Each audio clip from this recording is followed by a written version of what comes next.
Click Stuff is brought to you by Lucky Dice Cafe out of Huntsville, Alabama. Check them out at luckydicecafe.com.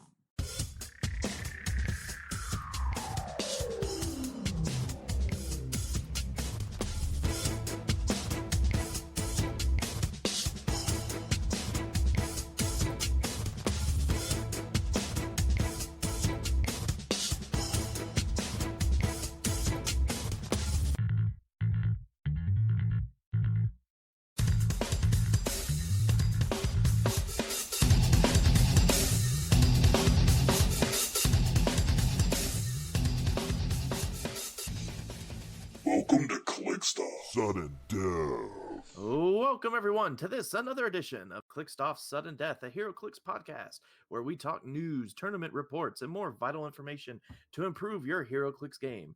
I'm your host, Alex Cooze, and joining me today is the living tribunal of Hero Clicks, the Spectre to Clicks cheaters. It's the one and only Aaron Morgan. How are you doing today? Doing pretty good. How about you, man? Not too bad, not too bad. For those who are worried, Sam is a little bit under the weather with her voice. She will most likely be back next episode. But she said, no, go ahead and record. And so Aaron was kind enough to join us today. So thank you, Aaron.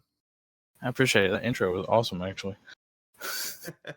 I had the living tribunal part down, but I was like, okay, I gotta get DC in there because I know you're more of a DC guy than Marvel. So I was like, all right, who Spectre is probably one of the better ones. I know he's not the equivalent, but Actually, you're not too far off. Yeah, because there's Living Tribunal was about the same for Marvel. okay. Well, all right then. There you go.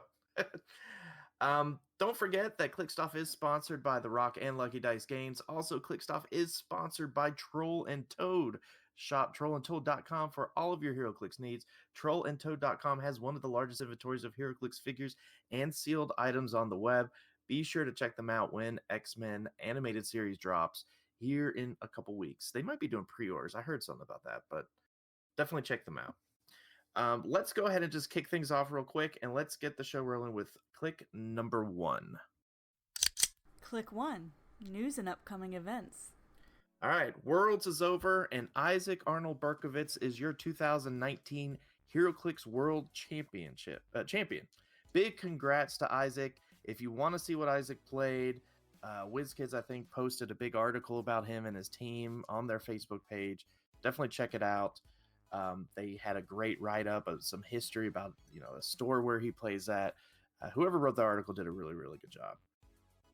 Additionally, big congrats to Adam Freeman, Matty G, and George Massey for winning Team Worlds.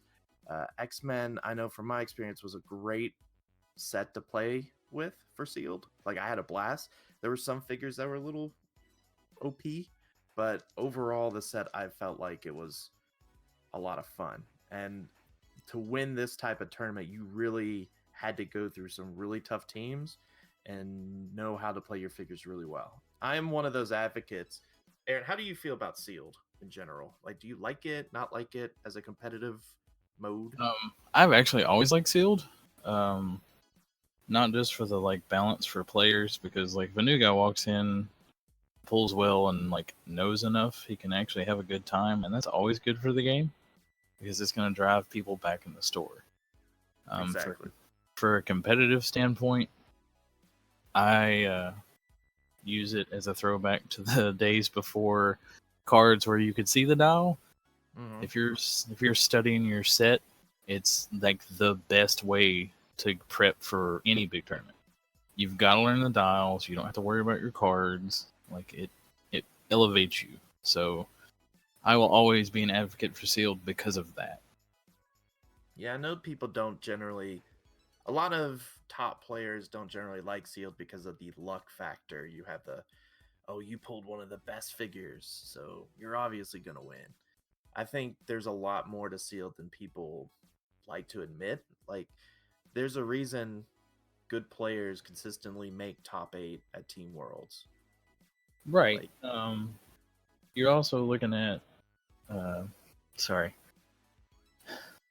The luck is there just because they pull a Kobik. If they've never played her or don't know what she is, it's not going to go well. Like they have to learn as they're playing, and if they're not up to date on what she does, then what does it matter if she pulled her? Exactly. So Yeah, I love sealed. I'm excited about the Rock Cup in the sense that it's a sealed championship. So I think there's an element that you should, to be the best, you should be able to handle constructed and sealed well. Constructed, obviously, I guess weighs a lot more because you actually put time in, but sealed, you have to be able to think on the whim. Be able to say, "Oh, I only ended up with 2 rares and out of my 2 boosters, but man, I was able to grind it out." So I don't know. I really like sealed. I think it's good, and it's good, like you said, to bring new people in or people who aren't very into the meta. They don't want to mess with the people who spent 1,000 hours on their team. They just want to go and have fun. right. And Yeah, and go for ahead. those who don't know, sorry, for those who don't know, Aaron, I know Aaron from he's played locally in Chattanooga for a while, so we actually have a local group that went and participated in Team Worlds, and they're not very they don't really like the meta like intensely, but they liked sealed enough that they actually went and participated in Team Worlds, which I think is awesome. It's very inviting for people to say, "Hey, let's just all go together and we have a chance to play in a world championship without having to like devote the time," because not everyone can devote the time, you know. Right, yeah, like one of those players, um, Ed, he doesn't have a lot of like free time to study the meta and keep up with it, but he's a good player when he actually gets like down to it. Absolutely. So that was like perfect for him. It was like new set, team sealed. I can go play with some friends that I know, and it was a good thing. Like that's a big thing about team sealed that I like. Was you, Definitely. you can bring in new players and like let them like face some of the big dogs in the tournament. And usually, when you walk away from a match, whether you win or lose, with a big name like George or anybody like that, there's always something learned. Always. Right. Well, Team clicked off. We didn't make the cut. We pulled some decent figures. We had Nimrod, we had Dark Phoenix, and Onslaught. Um, I feel like I did the best I've ever done in Team Sealed. I think I went 4-1.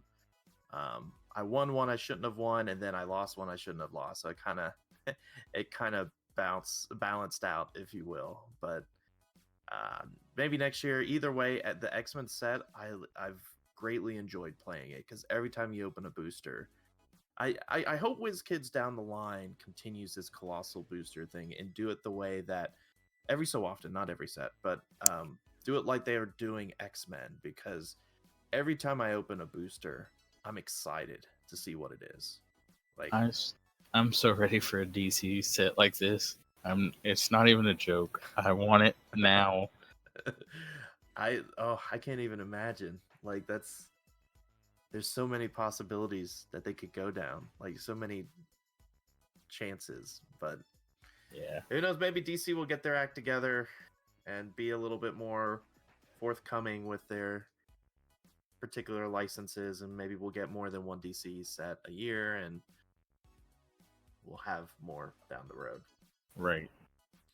Um, as far as other news goes, speaking of X-Men, I'm sure everyone in the US was disappointed last week when they actually couldn't go buy their X-Men cases. Now, I'm sure some people got it when they weren't supposed to, but technically release was pushed to September 25th. Part of that I heard is just logistic issues. Like, I've heard conflicting things. Like, one person said, Hurricane Dorian came through, and so the East Coast was having trouble getting shipments out. I know locally we didn't get our pre-release stuff in time for pre-release because of Alliance shipping issues. Either way, it was pushed to September 25th, so you still have a week. Was it the 20? Yeah, a week and 2 days. So, well, we're recording on the 16th, so just wait until the 25th. You'll technically be able to get all your cases then, and you'll be able to have a blast. It's a pain being able to just have it right in front of you and then they pull it away. So what that means though is that for the next few weeks and months, it's going to be really exciting because the date was pushed. We don't have a gap. Like, it was supposed to come out in September, early September, then October was WWE and Star Trek. Well, now everything's kind of crammed together. So we have X-Men, WWE, and the second Star Trek feed, like, in a 2-month span. And that means the meta is going to be insane. I think. Yeah. Yeah, X-Men's already changing a lot of the meta. It changed my builds up a little, and now we're trying to figure out where everything's going, so that's fun. I mean, I think it's going to have the same impact or a bigger impact than Black Panther did. Oh, for sure. Somebody's going to figure out X-Men. I know it's got its weaknesses and whatnot with Vulture and the, Starro and all the mind control things that just dropped. But somebody's going to figure it out, and when they do, it's going to be that a scary thing again. Once someone figures out the perfect build for Blackbird again, right? And we're close to it. I think we're really close. I think. Well, Blackbird goes away. We lose a lot of IDs during next rotation because the X-Men set should most likely retire, which is unfortunate because Blackbird just plains out loses to Uni.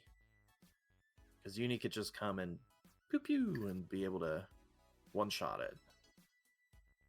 Yeah, we need to... There's going to be something that'll keep it alive. With the Bird, there could be some sneaky things to do with the Hellfire Club. Emma and the Bird seems obnoxious. Yeah, having to be within 7 or 6. Be within 6, yeah. So, if Gardeners aren't on that 6 square, they're not punching him. So that's fun. Yeah, and I mean, with all these X-Men Colossals now, the Blackbird isn't Colossal. So you just get some of those cheap Colossals and stick it in front of it. They're not going to be able to shoot through and just hit it. So you could put some Phoenixes or whatever, Proteus. There's no keyword there, but there's a lot of potential now. Oh yeah, for sure. Some other news, Popper events are underway. I think Season 2 started at Gen Con, technically. I think, or they might start at the Rock. I can't remember. Either way, rules were finalized on the 15th for Popper, and it's changed from how it was with Season 1. For Season 2, there's a Highlander rule in place now, so that means you don't have the giant girls.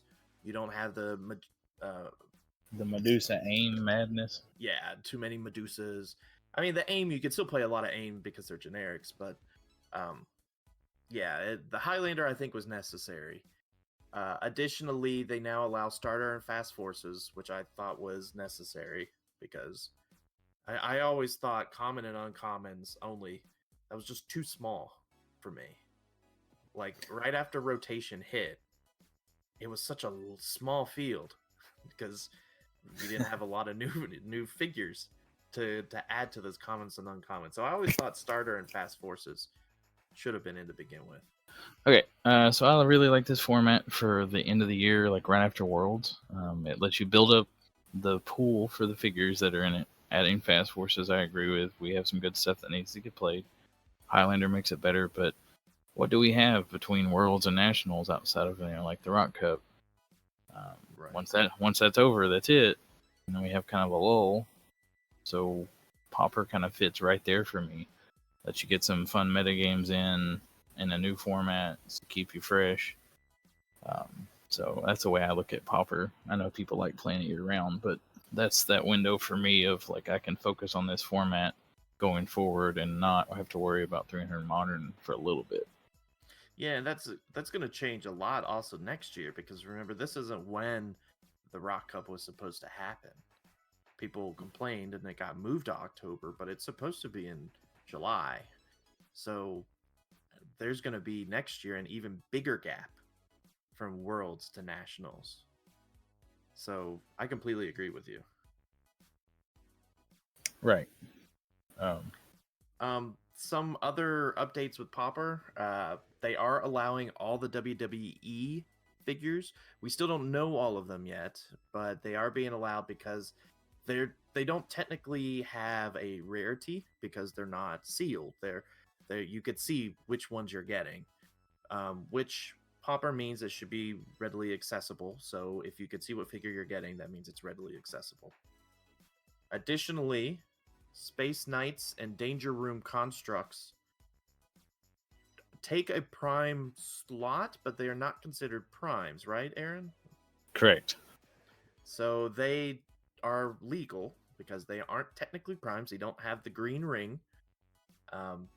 But Chris Cottrell, I don't know how to say. I'm bad with names. I'm sorry, Chris. He has come out and said they're basically going to keep an eye on it. If Space Knights and Danger Room constructs specifically get out of control, they have a banned list that they're gonna build in the event certain figures get out of control. Like Medusa was one of those that got out of control. They didn't really put her on the ban list because they ended up doing a Highlander, I think, and that put the kibosh on that. So don't freak out. I know a lot of people were freaking about WWE because they can't be shot from range if they're on their first click. They can't be outwitted, I think, if they're on their first click or their orange clicks. There's a lot of things we don't know about WWE yet because we haven't put them on the field. So Yeah, WWE's gonna be fun. I'm working on some stuff for it, and I don't think it's gonna be game breaking as far as like Pauper's concerned. yeah. Like in the grander meta, yeah. Now we're gonna cause some problems for sure. But Pauper's gonna be fine. Well, and I think it just people were so excited about X-Men and Popper because you have Nimrod, Phoenix, uh, the Proteuses. You've got there was a couple others that I'm like, oh wow, this is an uncommon. Oh, the Exodus. Like, there's quite a few that are just going to be insane in Popper, and luckily now we have WWE to kind of counter that a bit because Phoenix has such a wide reach, like a 10 range, I think, and 5 running shot. So she's got a really wide reach. Right. And so now it's like, okay, well, if you play some WWE, she can't just running shot shoot them. On the flip side, they can't really shoot you back because they're all wrestlers. They could throw something at you like an object, but they're gonna have to get in your face. So right. it's gonna be fine. Yeah, it's a balance. Like you've got all the retail and stuff that can be played now, or the bigger figures, and then you've got guys that go, "You got to fight me, come here." So yeah, I think it's Chris a give and take. That's all it is. So yeah, Chris and the crew, I think are going to do a good job keeping an eye on it. It's not like Majestic format that was Golden Age and just has way too many components to keep in mind. It's limited to modern, to common and uncommons, fast forces and starters. So I think Popper's going to be fine. Agreed. All right, enough about news. Let's talk about some upcoming events. We have some regionals coming up. September 21st, my birthday, is a regional at Comic Dimension in Gainesboro, North Carolina. We've got another regional the following week, September 28th, at Space Cadets in Oak Ridge, Texas. And then we have a regional. It's not on the Rock page yet, but it is happening. On October 12th, there's one at Big Bang in Owensboro, Kentucky, another regional. Also, be mindful that we are running Winamaps on Fridays on Rock Online. Check the Rock Online page on the Rock website for more information. Aaron, let's go ahead and head into Click 2, Tournament Reports and Analysis. Click 2, Tournament Reports and Analysis. All right, so for Click number 2, Aaron, I figured we would talk about some of interesting teams we saw at Worlds. I was at Worlds as a player. You were there judging.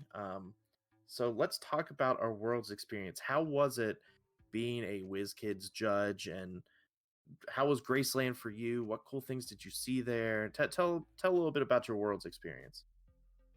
So this was actually my first Worlds altogether as a judge. So that's a big responsibility. Very nice. Congratulations. Thank you. Graceland was great. The hotel as well too. Um, I don't think I personally had any issue with the hotel. I know we had a hiccup the first night, but it got taken care of, thankfully. As far as like the experience goes with like where we were set up and how everything was laid out, I was really happy we had the space we did. Yeah. And it shows that we can have more because we packed it out. I know that we packed it out so much that we caught Graceland's attention. They're like, "Oh, it'll just be like a room full of nerds," and they're like, "Oh, there's a lot of them." So yeah, I know they were. I know at one point, I think it was Scott who said that one morning they were going to open the coffee area at the Graceland Convention Center early, and they just didn't have the staff to do that because they weren't expecting it to be such a big turnout. I know yeah, that from experience because I was upset that there was no coffee in the morning. yeah. Anyway, continue. I like the experience too. That was my first time in Memphis ever. So like Mhm. I got to enjoy the the actual like Graceland, see the house, and I didn't have a bad time actually. That was enjoyable. So I got to do both. I got to Worlds, I got to see Graceland, I got to experience it with friends. So that's a lot for me to like take in. Yeah, I unfortunately was not able to. I just didn't have time to go check out the Graceland experience. But I overall had a great time. I thought it couldn't be better. I almost liked it more than Nationals, and I don't know if that's just purely because there wasn't as big as of a crowd. Origins just gets there's so many people. With Origins, you get a lot of gaming in general. It's just not clicks. So if you go to that show, you need to like be able to sneak off and do that. With the WizKid show, it was all us, all about our games, um, and that changes the feel of it in a good way because now all of the people you know through the community are there. Friends are coming in that you've not seen in a while. It's a different feel, which I liked a lot about Graceland in Memphis. It wasn't like I was going out of town for vacation. It was like, hey, I'm gonna go meet up with my buddies, and that felt good.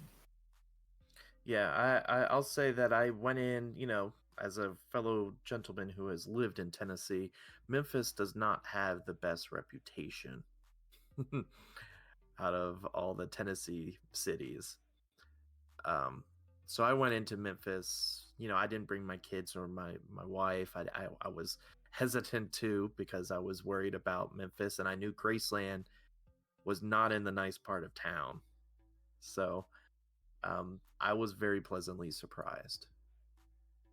Oh, side note for everybody to remember next year.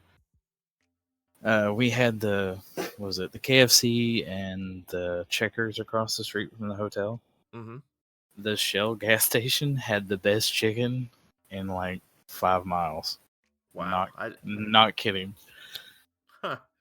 I mean, I guess that makes sense. Gas station chicken can be very underrated.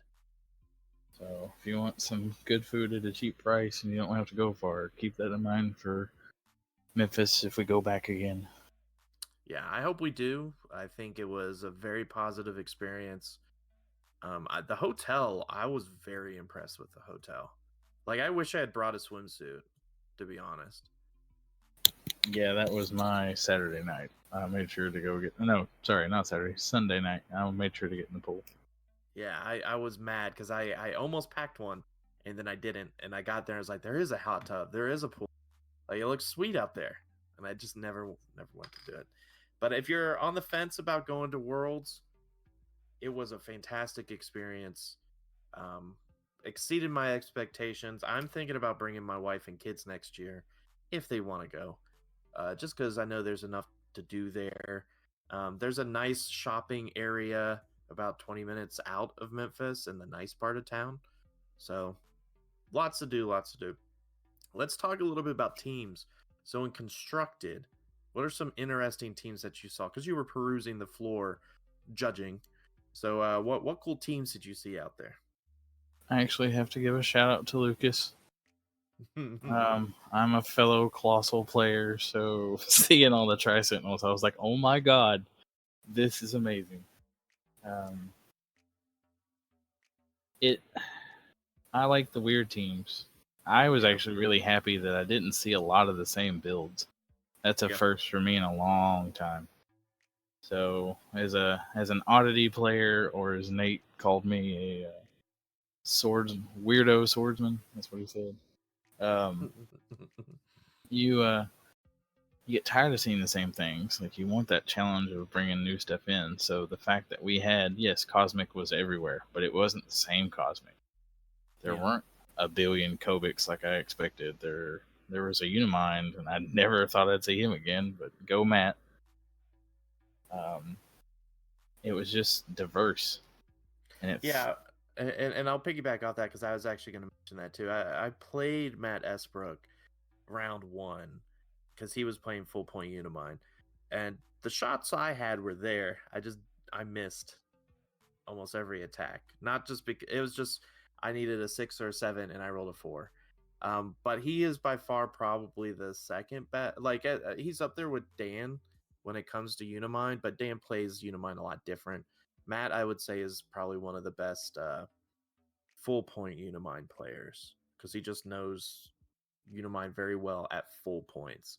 Or I'm sorry, by full points I mean 275, so the middle point line. Yeah, I got you. What everyone considers full point. Yeah, he had the guts to play it in a Kobik field, and well, he did really well with it. So definitely kudos to Matt Esbrook. Oh, for sure. Outside. Oh, sorry. Go ahead. No, I was just about to ask, what other teams did you see? I did see the Mystical Black Adams. There's just so much. That changes your outlook on worlds too when you're judging. Like, you see them, but unless you really have that second to stop and be like, "Oh, this team is amazing," it's really hard to throw back and go into the builds again. Yeah, I will say I was one of the players who played Black Adam, very similar to George Massey's team. I had seen him play it on the Winamaps online. I tested it out. I did some things different. I didn't do Exo specs. I played, but it was basically Daredevil, Alex Wilder, Black Adam. Jason Alvey played a very similar team, but he did, I think, Billy Batson also. And I went Tri-Sentinel. It was a very fun team, and the cool thing about the team is that it's not going to retire anytime soon. So true, because it's all the pieces: Daredevil, Alex Wilder, Black Adam. They're all from recent years, so you'll be seeing Black Adam for the foreseeable future because none of the elements retire, besides maybe some IDs next year. So something to keep an eye out. Some other useful, interesting teams that I saw. Nate White always brings interesting teams. He had the Nightshade team out there. If you're not friends with Nate White on Facebook, definitely just do so. I don't usually do a call out to just say be friends with someone on Facebook, but he always has very interesting posts leading up to tournaments, and it's interesting to see his thought processes. What other teams what cool teams did you see? You were kind of scouting the floor. I know you were looking for hands and people to yell, so you didn't really have a chance to like dig deep into teams, but did you see any other teams that you thought was interesting? I was actually surprised there were no Staros. I think I saw a retail version of Staro. I expect everyone to be like, "Oh, you're talking about Staro," but it's weird seeing Cosmic builds and nobody running him. I think I saw one at the qualifier before. Yeah. But no one was playing your Staro build. Let's get this out on the floor. I know you mentioned it before. The Ruler Staro team is something that Aaron Morgan has created that has branched off, and a lot of people have started playing. Well, some people have started playing it. It's Starro, Surtur, Groot. It's the rulers, and it's playing on the train map, the Skull Train Yard. It's a really great team, and it's just going to get nastier now that X-Men is here. Um, Yeah, Proteus, looking at you. yeah, so be prepared for that. But that is an Aaron Morgan creation. I give him props where props are due. Appreciate that. All right. Anything else you want to talk about with Worlds? We have a big thing to talk about in buy, sell, hold. So, any last impressions you want to talk about in regards to Worlds? No, actually, like it was from a judge's perspective, it was actually probably one of the smoothest ones. Everything was always small for rulings. It's never like, oh, this is a broken mechanic. I can't believe it's happening. We didn't have any of that. Last couple of years, we've always had something come up where it's like, here we go. This one was just like people brain farting during a match. Yeah. I had one guy ask me if he had to like take 2 tokens if he had willpower. And I was like, yeah. So yeah, I mean, like everybody was so into their games, they're just like forgetting the small stuff, and that's a win for me because out of everything that could have happened, all the interactions with the X-Men sealed, the normal constructed events, it was smooth, and that's great. Yeah, I think the only biggest thing that came out of Worlds was the whole Hanging Gardens map thing. I think that was the biggest thing where they ended up banning Hanging Gardens, but it was Right at banned. registration, yeah. Yeah, people were in line, and Kenny was running by yelling, "All right, everybody, Hanging Gardens banned," which I don't think a lot of people had it, but it affected some builds, and I understand why it was banned. 100% agree with it. It was just Yeah. one of those like surprise, and I in my head I was like, man, I am glad I did not pack that map and build my team around it, because you're going into Worlds thinking, oh crap, Right. my mechanic idea is gone. Well, it's a gotcha thing. Yeah. And we tried so hard to get rid of the gotcha stuff going in that as soon as it came up, we're like, nope, gotta fix that. I know it's still legal in Rock for now. I know Howard and Jay have to talk and figure out what's going to happen there. But I did talk to Jay because I had a couple people ask me after Worlds about that. So until Jay and Howard say something on the Realms page, it's still good to go. I wish. Go ahead. I wish there was just ways to fix that, like just say you can't use special terrain on these maps or something, because some of the maps are beautiful maps. Hanging Garden was a pretty good looking map, but it's banned now, so people ruin things for everybody.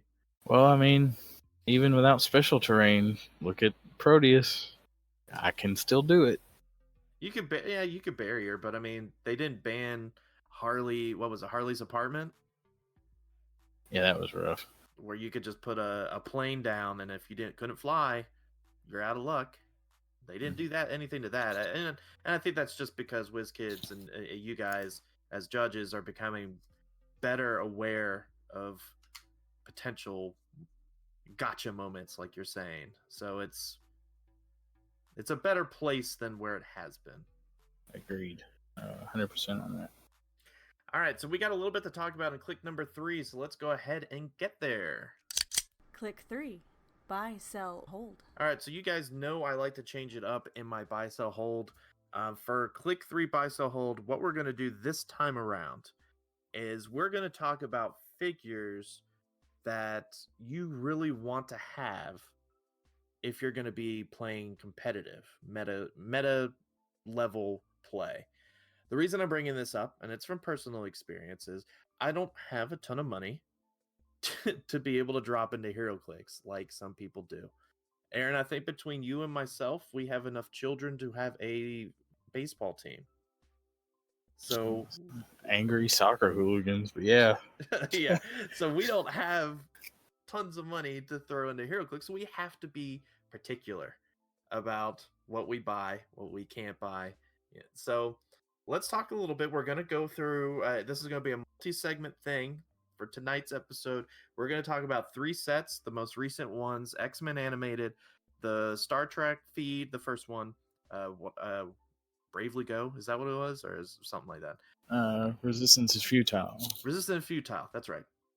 And Black Panther. And what we're going to do is we're going to go through the set and talk about figures you have to have in your meta collection.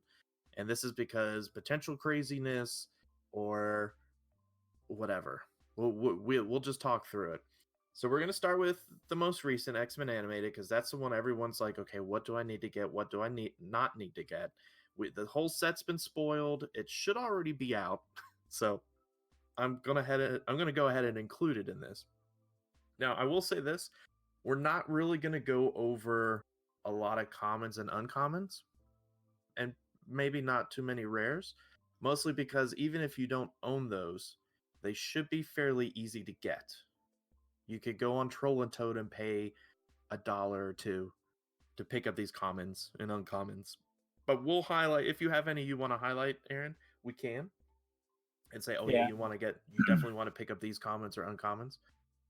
So let's start with the X-Men. What figures are you gonna have on hand because you see the potential for meta play? And we don't want too many fringe pieces. Mostly figures you're like, yes, I want to have one on hand because it most likely will be on a team of some sort.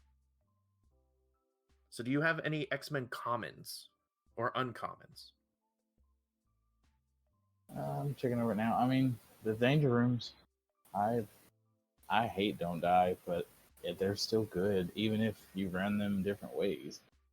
Popping a Magneto into any vehicle is gross. Yeah, I think the Danger Room, you're fine with owning all 3. There's 3 of them: Magneto, Sabretooth, and Mr. Sinister. All 3 are good. They're just plain good. If you take a first glance at it, you're like, oh, you can only do 1 damage, but they don't die. It's very hard for them to die. Right. Friends of Humanity, in like Pauper and stuff like that, Sentinel Generation is gross. Yeah. Especially for their points. I've always liked the Pseudo Henchmen games where those things are included. Mm-hmm. So even if they never make top tier meta, I'd probably build them in Pauper just to see how they do. Yeah, I've always erred on the side of caution when it comes to generics that could be brought in from an outside effect. So Pseudo Henchman is like that. Friends of Humanity, there's quite a few figures in here that could just bring them in. So you should have at least 3 to 4, maybe 5 on hand. They shouldn't be that expensive. So no, never. I'll say out of the commons, the only one I'm really looking at is Beast for 50 points, just because he has the Perplex. He's got potential to be on Scientist or X-Men teams because he has that +2 Perplex. So if you share a keyword, so a Scientist, you could put him on one of the POG teams. I can't remember who has Scientists nowadays, but didn't Dan and them just build a Spider-Man Scientist team? Yes. You're right with the rare Spider-Man, I think. Yes. Beast, 50 points for a double Perplex. Usually people are playing Star Fox for that. So you probably want 1 or 2 just to hold on because X-Men is going to be blowing up. The keyword, I mean. So definitely have a Beast. And he's got Sidestep. So a Sidestep Perplex is always nice. Mm. Outside of that, there's not really a lot of other commons. I mean, Scanner was amazing and sealed. But yeah, she's amazing and sealed. She might have a spot, but her keywords are pretty bad. Acolytes and Spy. If she has any meta play, it might be for a Jason Winegard team, because Astral Scanner is pretty good. But you might want one of her. I would say this: anybody that has access to an ID, so there is a Prime and non-Prime Magneto, you'll probably want at least one of them in the event that you have a combo that works for an ID. Magneto has 2 IDs, so and Yeah. this one's not too bad. So No, not at all. what about uncommons? I go straight to Cable. Yeah, I like He's, Cable a lot. Yeah, getting +2 to your ID pool if you play the extra 25 points for him, and +2 to the theme, pretty solid. And we've had good Cables in the past. This one will be around the same. He's gonna be fun to play. Got some neat tricks up his sleeves, so it'd be one I'd put a couple back just for the way I play. Yeah, it's very reminiscent of Loki from the Thor set. Mm-hmm. Just having, you want to have 3. Probably Yeah, for max sure. of 3. The original one, and then the 2 you could create for 25 points. Agreed. There's a Cyclops and Jean Grey. I'm kind of torn on this. The Jean Grey in this slot isn't very good. Cyclops isn't bad if you can't afford the super rare and you can, or the Regenesis LE. Oh, I didn't even put Regenesis on the list. I guess we could talk about this. That number 013 Cyclops, 11 attack, pen psi, 3 damage. He's got running shot. It's not bad. He's got leadership, so you can pop him out and have that +1 action. If you're looking, well, there's not going to be any popper IDs for Cyclops, but if you're, don't have much to be able to get those IDs, the Cyclops isn't bad. Yeah, I agree there. He's a solid little calling. Any other uncommons tickling your fancy? The Brotherhood stuff. Blob, Toad, Sabretooth. I like playing Brotherhood teams. So Toad looks annoying. Blob is rough if you get him in the right hallway. Standing there and you're like, come on. And he's a good ID battery, so. Yeah, I don't know meta-wise how much Brotherhood will see play. I know I'm not sold on Toad. I am sold on Blob. Blob could be very annoying for 60 points on a don't die type team. Just because you can only deal 1 damage. So it takes 5 hits to kill Blob. Yeah, you're running with the Danger Room stuff. Exactly. And once again, the Danger Room Sabretooth, very, very nice. Even, I will say, even the non-prime, or not really prime, the 23A Sabretooth, isn't that bad. It's pretty good for 75 points. Yeah, he's a run in, rip your head off big. Yeah, because he heals a lot.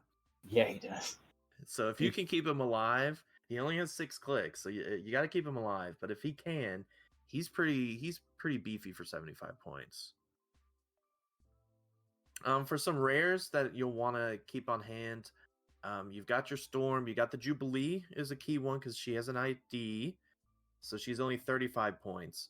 She doesn't do a ton, but once again, 35-point call-in, you always want to have one because you might play that one 35-point figure and you're like, I have no one to call in but Rusty. Well, now you have Jubilee. Yep. Anything with Energy Explosion is kind of solid, especially hers, the -2 attack until my next turn. Then pin 1 to everybody with a robot keyword. So yeah, absolutely. Nice. I'm not really feeling most of the other rares are good on their own, but as far as meta concerns, like competitive play, I'm not seeing too many others. Well, how do you feel, Aaron? I'm double checking real quick. Celebrity. Mesmero. He could work with Baby Doll and Earthquake's Daredevil. I almost said Deadpool. But could be fun. It's a tiny Starro for 45 points, so he can call in stuff. He's hard to hit. That's true.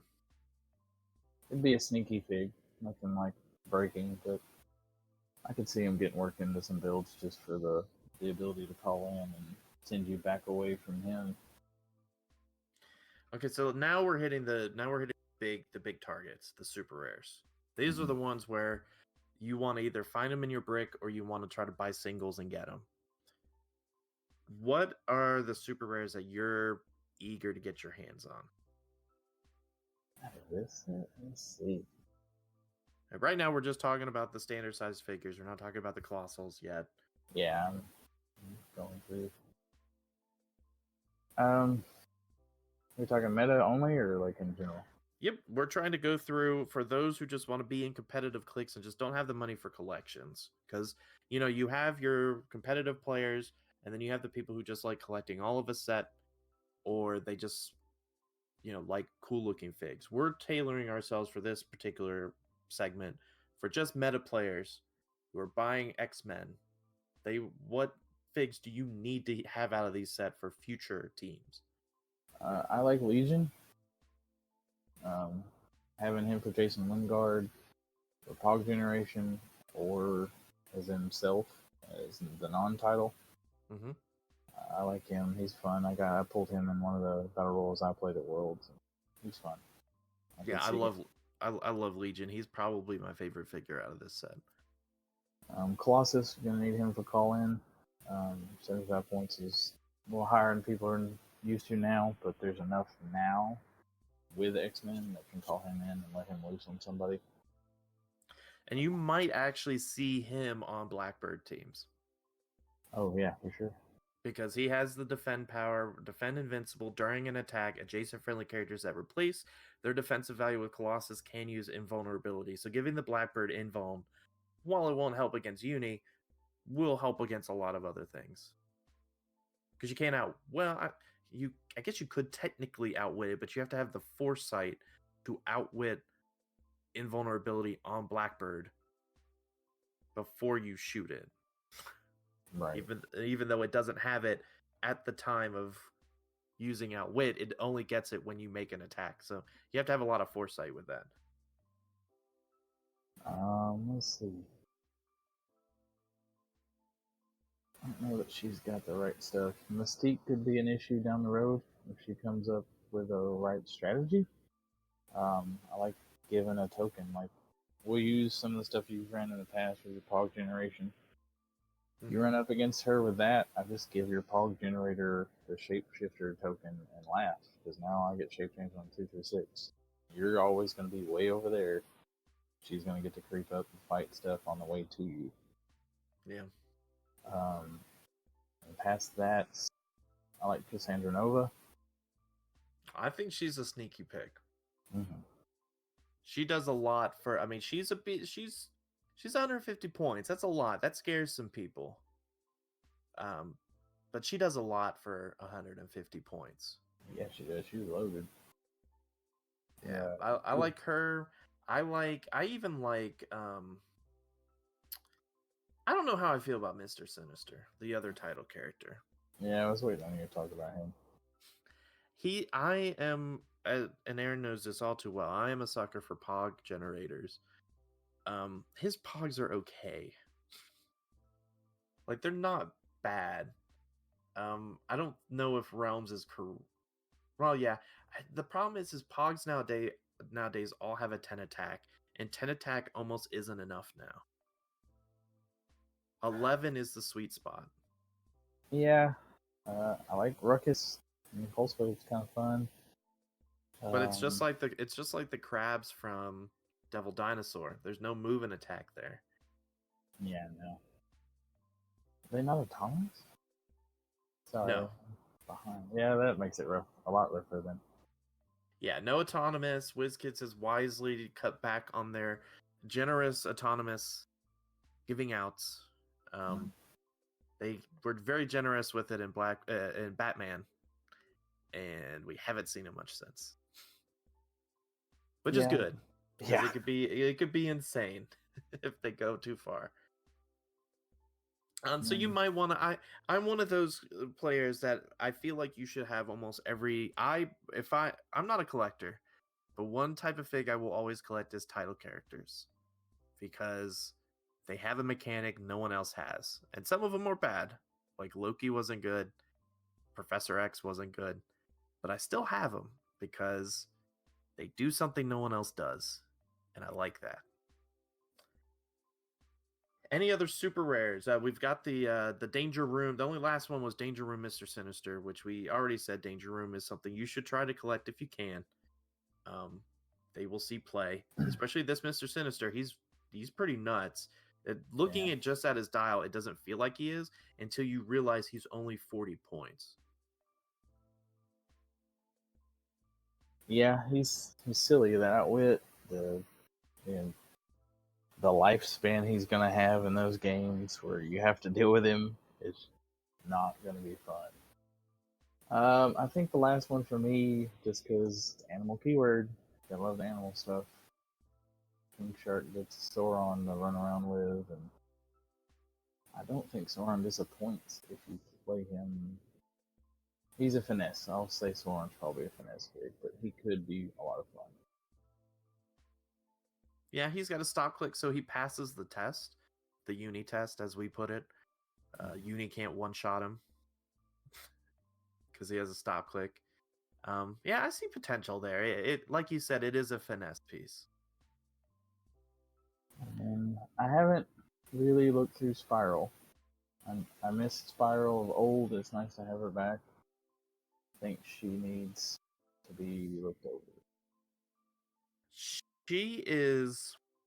I'll say this because I played against Nate White in Team Worlds, and he was playing a Spiral.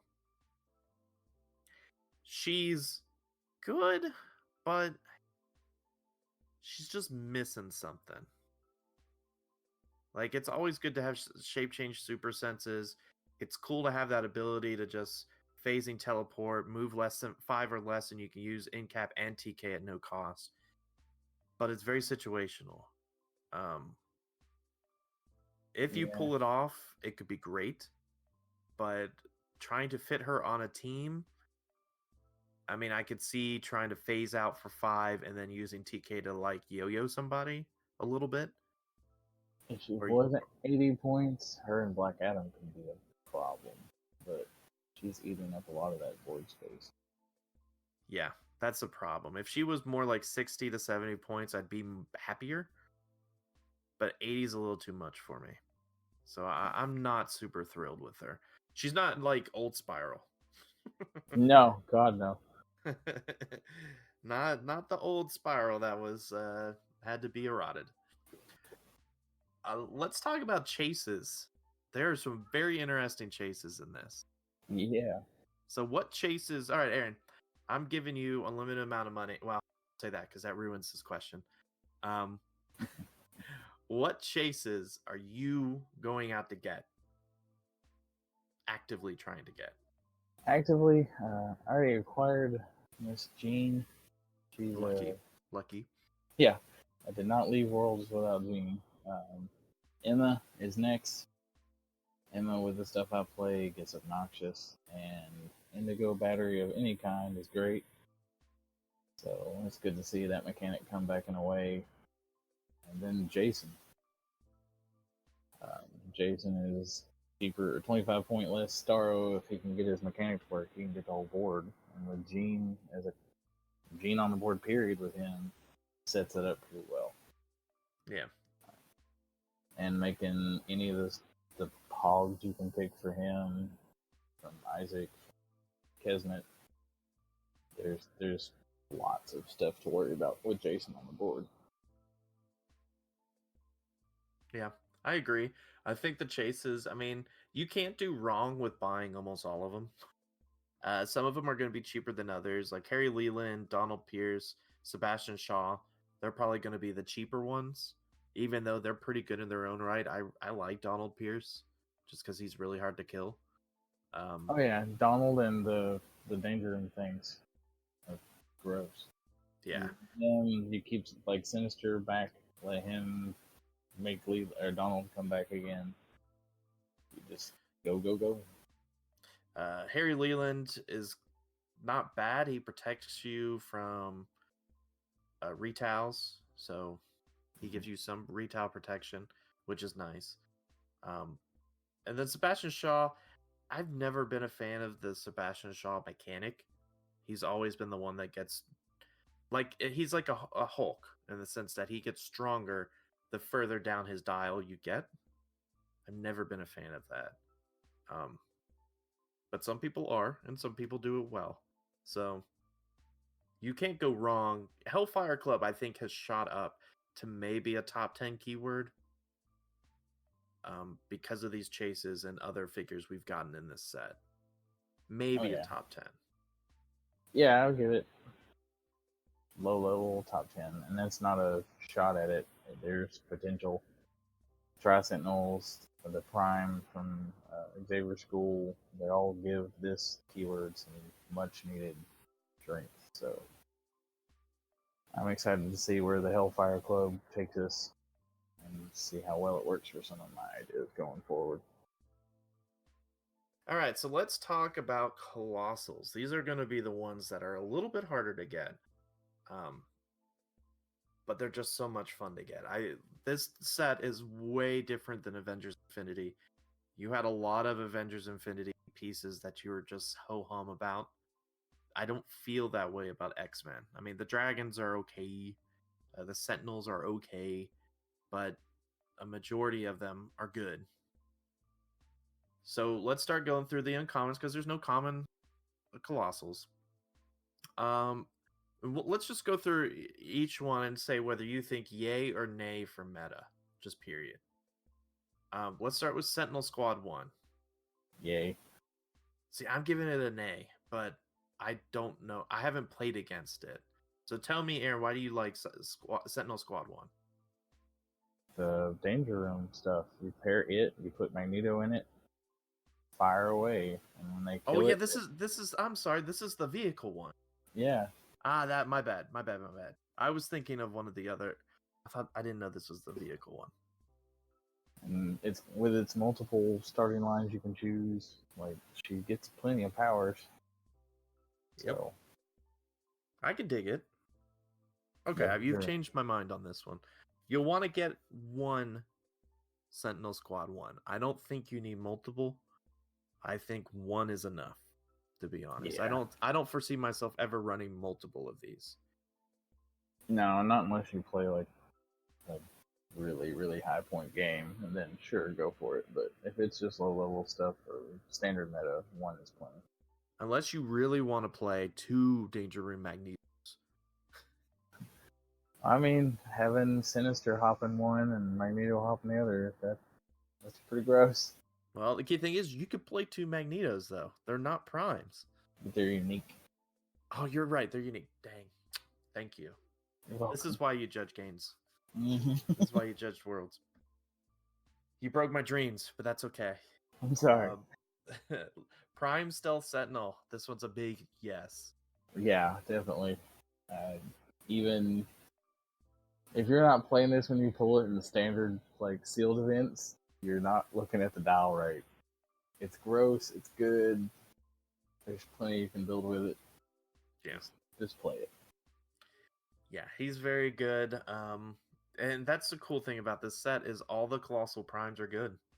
There's not a single one that you'd be like, oh no, I got a Stealth Sentinel. Like, no, Stealth Sentinel's good. Now, if it was your second or third one, yes, I agree. Maybe you don't like it as much. How do you feel about the Sentinels in general? How many are you getting? That's a bad question. Probably more than I should, but that's not just for meta. Gotcha. Master Mold and Nimrod and Bastion have always been some of those X-Men related figures I'm like must have just for a big game. You know, I run a 7,000 point Black Lantern team when we can play it. So Master Mold is just screaming for more fodder. And at their point values, he's getting them out. So, but meta-wise, I'd say 3 is probably the sweet spot. Just for your Friends of Humanity, the Bastions and Nimrods and stuff that can bring them in. Just to have them. Yeah, that was the exact number I was going with. 3. They're not good. I don't see myself ever playing them by themselves. Because they're only 2 clicks long, which I know 33 points. Decent stats. Colossal, all of that. Sure. Or 25 points. But I just don't see myself ever playing them. 25 points is a lot in this meta now. So have a couple for when someone has that leadership power, but you might debate whether you actually want to bring someone in. So, like this, because they do count points. So, have 2 or 3 just to have on your sideline, or I guess they're not on your sideline, but to have when they're generated. You probably won't ever build with these. They're not like your typical colossal retails you have in the back because they don't have retail, period. Right. Nimrod, I think that's a resounding yes from both of us that you at least need one because he's not unique, is he? I don't think so. He is not. But you're rarely ever going to play 2. You can't really play 2 Nimrods because he's 175. So you definitely want to get a Nimrod. He has a lot of potential in the meta, just period. I don't think he sees a lot of play in 275. I've talked about this on another show, on the what we did before Worlds. But still, even at 175, he's got potential. He just does so much.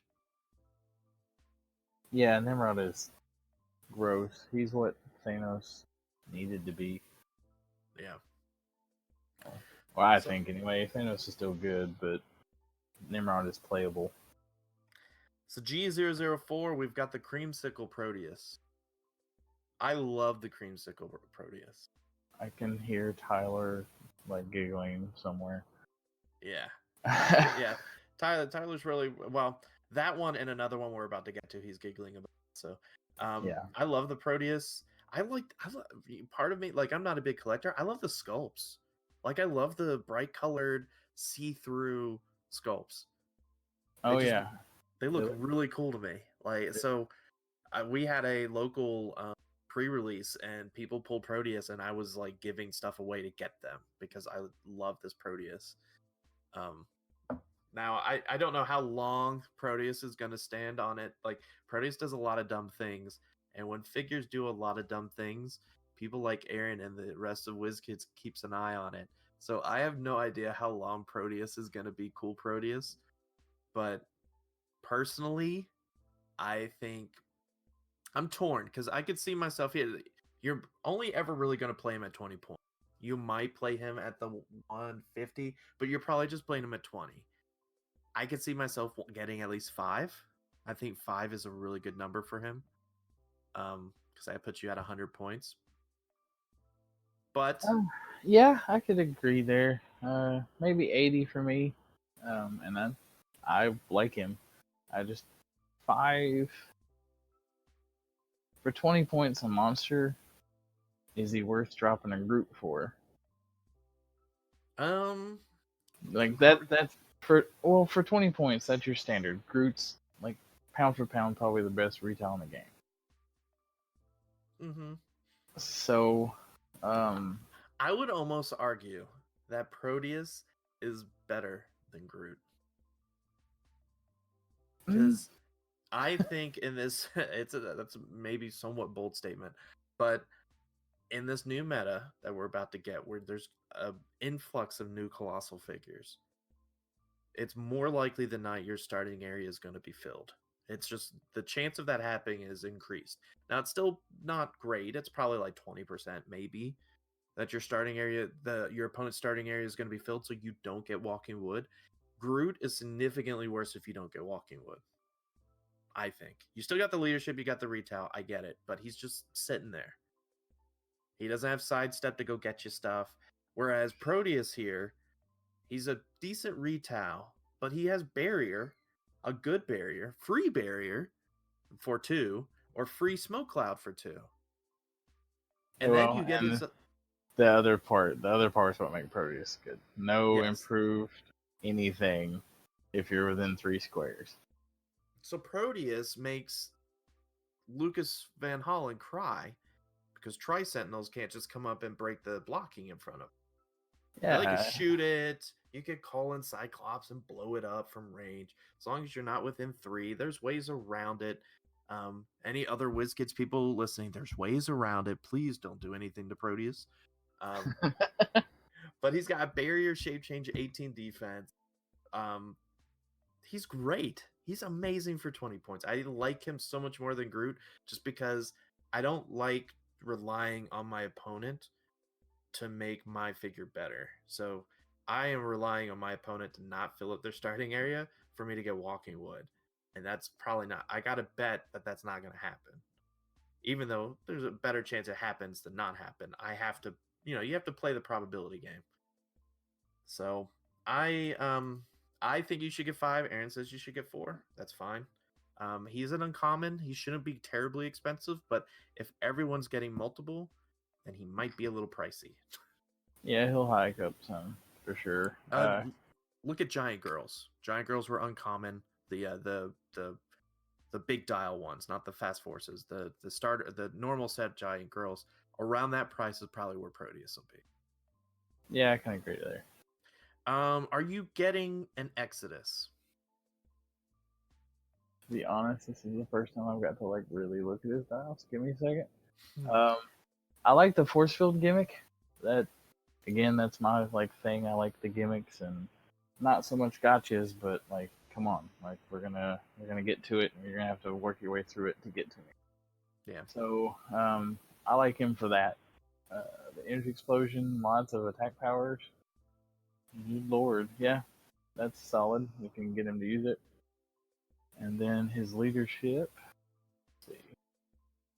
His leadership's good. His keywords aren't great. He has 4: Acolytes, Brotherhood of Mutants, Marauders, and Herald, which, woohoo, Herald, yay! Well, wait. So after the announcement the other day, that last keyword may make him gross in the future. That is true, and we're talking about the future. And I didn't mention that in news because it was kind of half brought up in Alliance Open House. That Fantastic Four is on its way next year. Woohoo. You probably have already heard about it. I'm excited for it. But that is a very good point, Aaron. I didn't even think about that. So I would say yes, get at least 1. He's unique, so you don't need more than 1. Yeah, just have 1. For the Herald chance to let him leadership, Surfer in the future and whoever else we get in that set. That could be a little gross. The rest of it would all be fun games. Like I'll run in with a Juggernaut just to be like, here, you can get leadership with Pyro and Avalanche. But yeah, at least 1. I'll go with 1. Onslaught. He is not unique.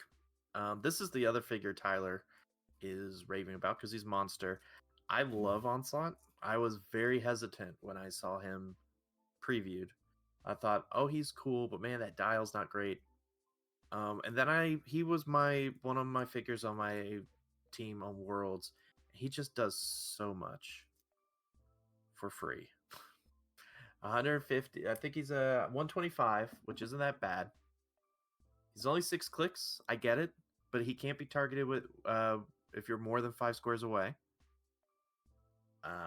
He's got protected mind control, outwit, and pen psi, so you can't just run up and blast through him. You can't just one-shot him through the invuln. And he gets to use in-cap mind control or TK for free. Yeah, Onslaught's kind of rough.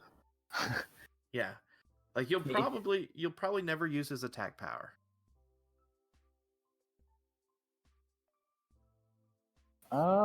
Unless you roll doubles with like a ranged attack. Because it says he can knock back characters that use charge or combat. So if you happen to roll doubles, in general, when you're shooting someone, cool. Because he's got a 9 range. But you're never running in, and it's the second part of his powers if he close attacks. And he doesn't have movement powers, like move and attack outside of sidestep on his 500 click dial. So you're only playing him at 125. It's very unlikely that you're going to run and punch somebody. It's not WizKids legal, but you know what map he would be a lot of fun on? What map? Ultimate Sacrifice.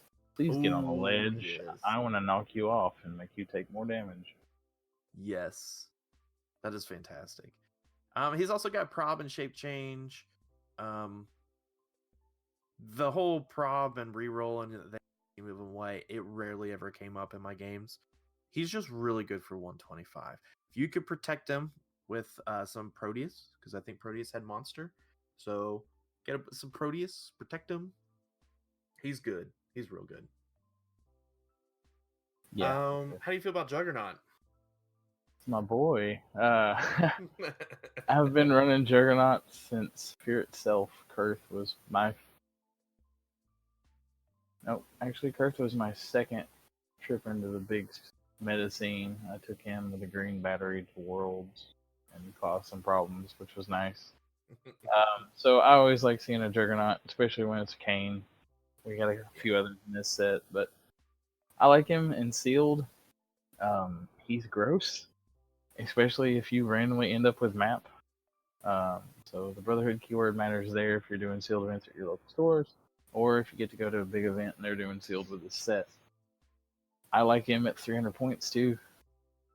If in the off chance you do win that map roll, take him to the underground, you take him to King's Tomb, and just laugh. I'm gonna keep running through these walls. I'm gonna keep punching you in the head at the same time. So, he does get through it. Now, I will say this: he is technically a counter for Proteus. For sure, yeah. He can't move through blocking terrain because you can't use improved movement stuff, but he does have that mass destruction super strength when he's given a move action after resolutions destroy all adjacent pieces of blocking terrain. Then he can use Quake at no charge, at no cost. So he could technically move up to your barrier. Even if he can't move through it, he still destroys everything around it, kind of like the whales, and quakes you. So definitely get one. You could run two because he's a 300, 200, 100. So you could run multiple if you felt inclined to. Don't tempt me with a good time. I'll probably only get one, but maybe two. Yeah, 200, like running two of the 100-point versions in a local game could be interesting. Maybe even a winning map. Run him on Mystical, or actually Mystical would be solid for him. You get to bump up his defense and let him do his thing. And the fact that he's protected in-cap mind control, outwit, and pulse wave on that click is pretty nice.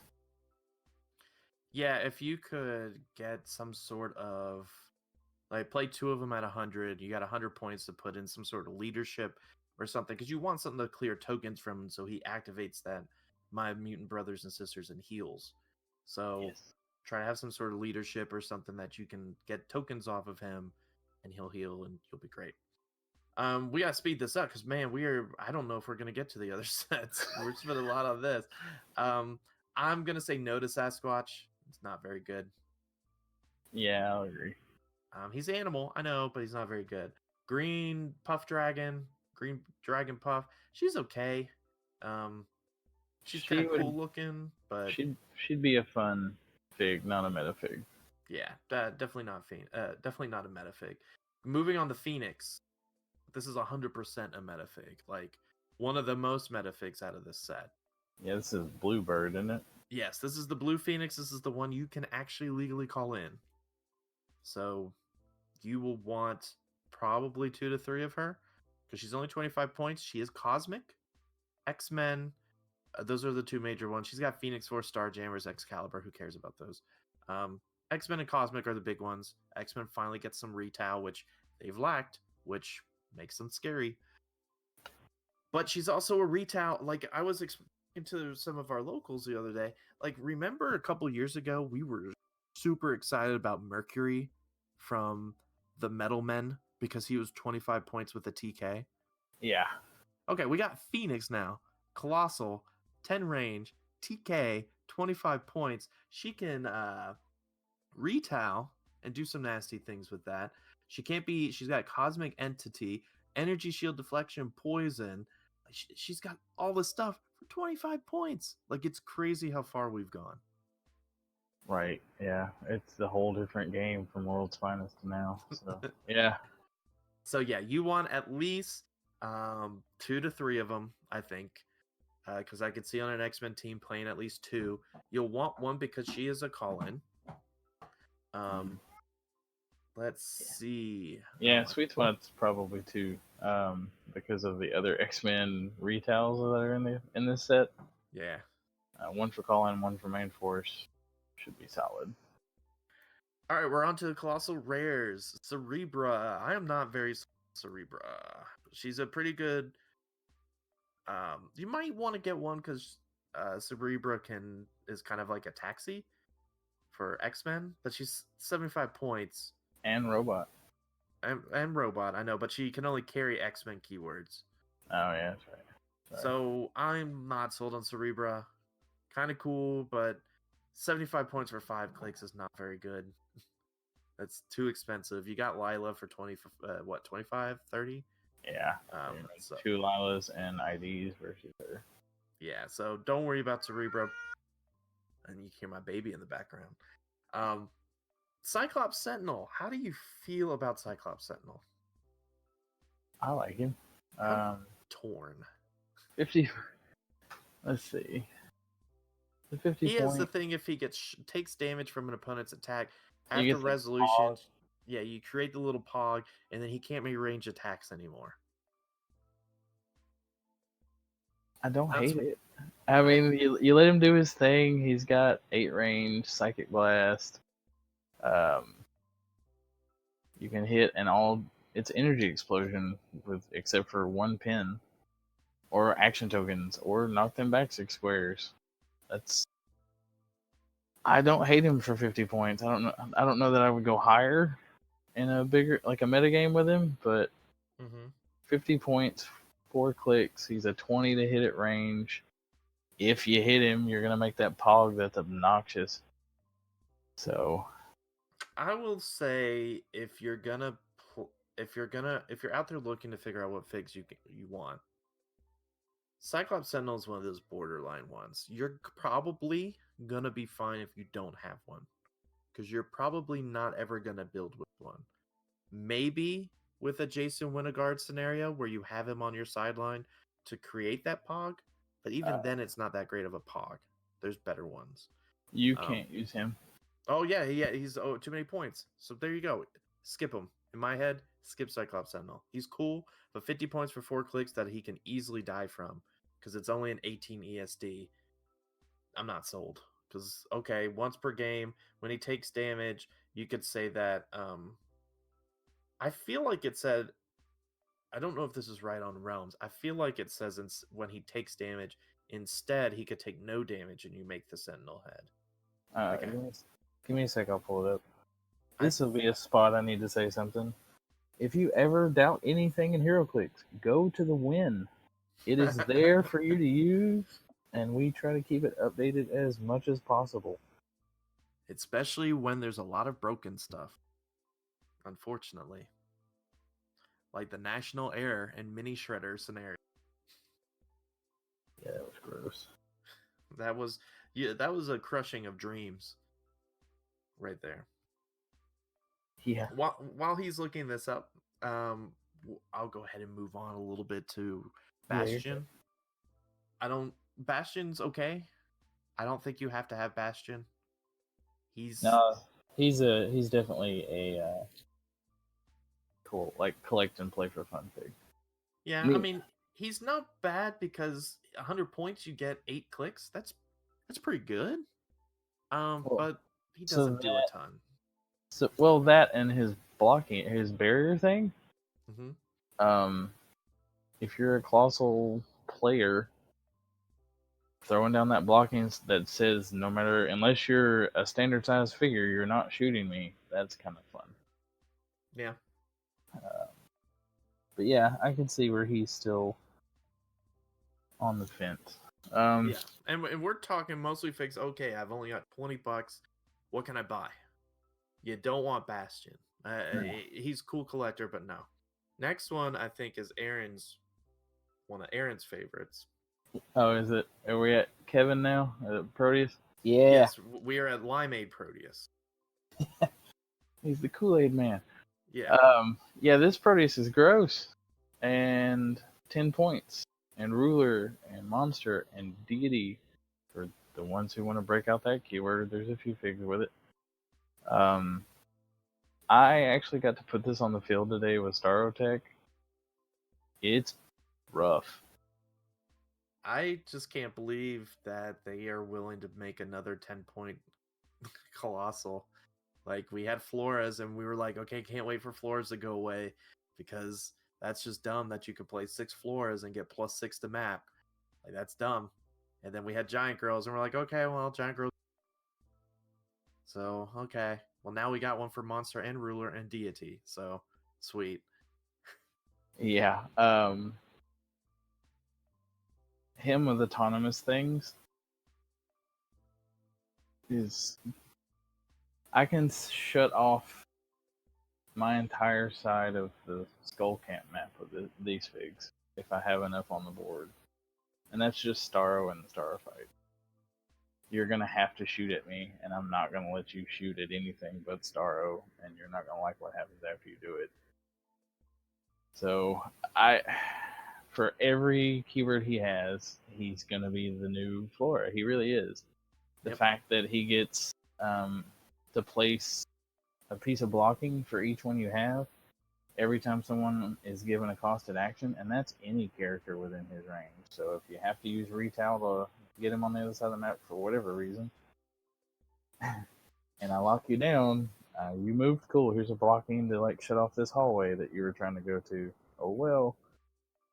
The fact that he can heal the super senses. Yep. That he goes from That you can't outwit. You couldn't anyway because it's a stop power, but he's got power cosmic. right, so it's double protected. Like no stop click, I'm still power cosmic. Crap. But then he turns into worse things. He's good with the Skull Camp map bonus on his own. If he heals, he gets in cap force blast super senses. It's an obnoxious thing that I see getting played for sure. Yep. So no matter. I would say this is one of those that you probably want 8 to 9. I know that sounds like a horrendous amount, but he's only 10 points. So probably max of the least amount you want is 5 to 6 maybe. Yeah, I don't know what the future holds for this figure right now, but until then, and any chance you get to play it before anything does change, if it changes, cut loose and have fun and enjoy it. I know I'm going to. Yeah, and we preface that by saying that it's been in history's past when we get figs like this where you're like, oh, this is dumb. That's when things are probably going to change for it. So right. That's why we preface Proteus with saying both Proteus are pretty dumb for their cost. So they might change some things. That's my guess. I'm guessing that they're most likely going to change some things. But then again, I've been waiting for them to change Trader and them for a while. So, you know what? Like Aaron said, let's enjoy this ride while we can. And let's hope that they don't fix it before the set drops so we can have fun with it legally before the changes happen. Before we hit up Magneto, the Cyclops Sentinel is changed to the following. Once per game, when it would take damage from an opponent's attack, after resolutions, you may generate a Sentinel head bystander. If you do, Cyclops Sentinel can't make ranged attacks for the rest of the game. Okay, so it was changed to a May, but you still take the damage. Correct. Then no, he's dumb. Like bad dumb. Like not good dumb. 4 clicks. Okay, pew, you're dead. No little Sentinel for you. Sorry, buddy. Yeah, no, skip that. All right, Magneto. Yes. Yes, this is an emphatic yes. He's not unique. I would say minimum 2 because there are 2 Magneto IDs. Maybe 3. So he does what Blue Phoenix does, but he does it for Ruler, Hellfire Club, and the Brotherhood. Yep. He covers everybody else, basically. Yeah. He's got sidestep, which is huge for a Colossal, because he can walk out there. Well, he's not a Colossal. He's a 2x2. But he can go out there and pick up your objects and bring them back to you. That is huge. And he's leadership. Or you can TK it, I guess, too. But yeah, leadership. Leadership and the free choose a character within range and line of fire. Place that character in a square adjacent to its current square. All right, Jason, you need one more step. Here you go. Boop. Yep. He's good. His Colossal Retail is kind of meh. I don't know if the Realms one is correct because there says a typo in something, but his is just you go over there and he makes a ranged attack. He's got a range of 8, 10 attack, 3 damage. It's not bad. You're mostly going to play him for the keywords, the TK, and the leadership. for just 25 points. He's what propels Hellfire Club to me to a top 10 because he actually is a colossal in the top, like outside of the next couple ones we're getting to. He's one of the ones that you can put out there and move your Hellfire Club figures around. So that's why I think Hellfire Club is one of the top 10. So let's point that out too. He is still standard size. He's not a colossal. Right. He's a 2x2. He is not a colossal. But he still abides by the rules of being a multi-base. So he can't be TK'd himself. Things like that. He can't be just carried normally. So.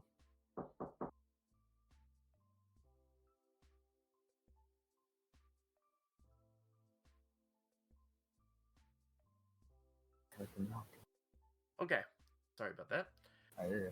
Let's talk a little bit about Red Onslaught. Yes. He is not unique. I don't think you need more than one. No. One is the most. He's oppressive. Yeah. Yeah, he's definitely oppressive. I would say he's not as good as the other Onslaught. But he's not bad. He has better keywords. The popping out the Sentinel is cool. So that you're doing. He's got his own Indigo battery. Got to be within 5 to do anything to him. Mm-hmm. Mind control sidestep. But if he hits you with his mind control, you don't get keywords or team abilities. That's rough. Yep. Shut all that down. Yeah, one of these will do you.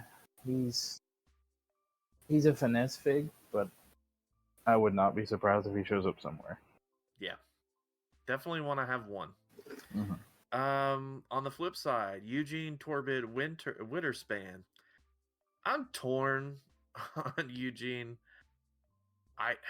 The only reason I'm torn is because he doesn't count against theme teams.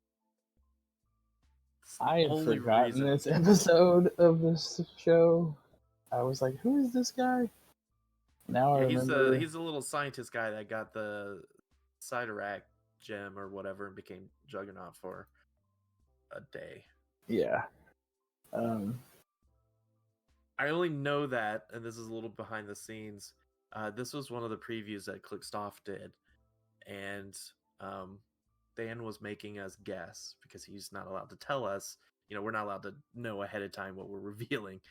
So he made us guess, and I guessed it like 2 minutes before it was released, based off of his suggestions, because this was the most random figure I've ever. I didn't remember this figure at all, and now I know too much about it. Yeah. I would say he's not very good, but no, he's completely like a gimmick, funny fig for scientists. I will say this though: he doesn't count against theme teams. That gives him value. If you're playing some random thing, if you're playing Secret Society with Starro and Black Adam, and you're like, man, I wish.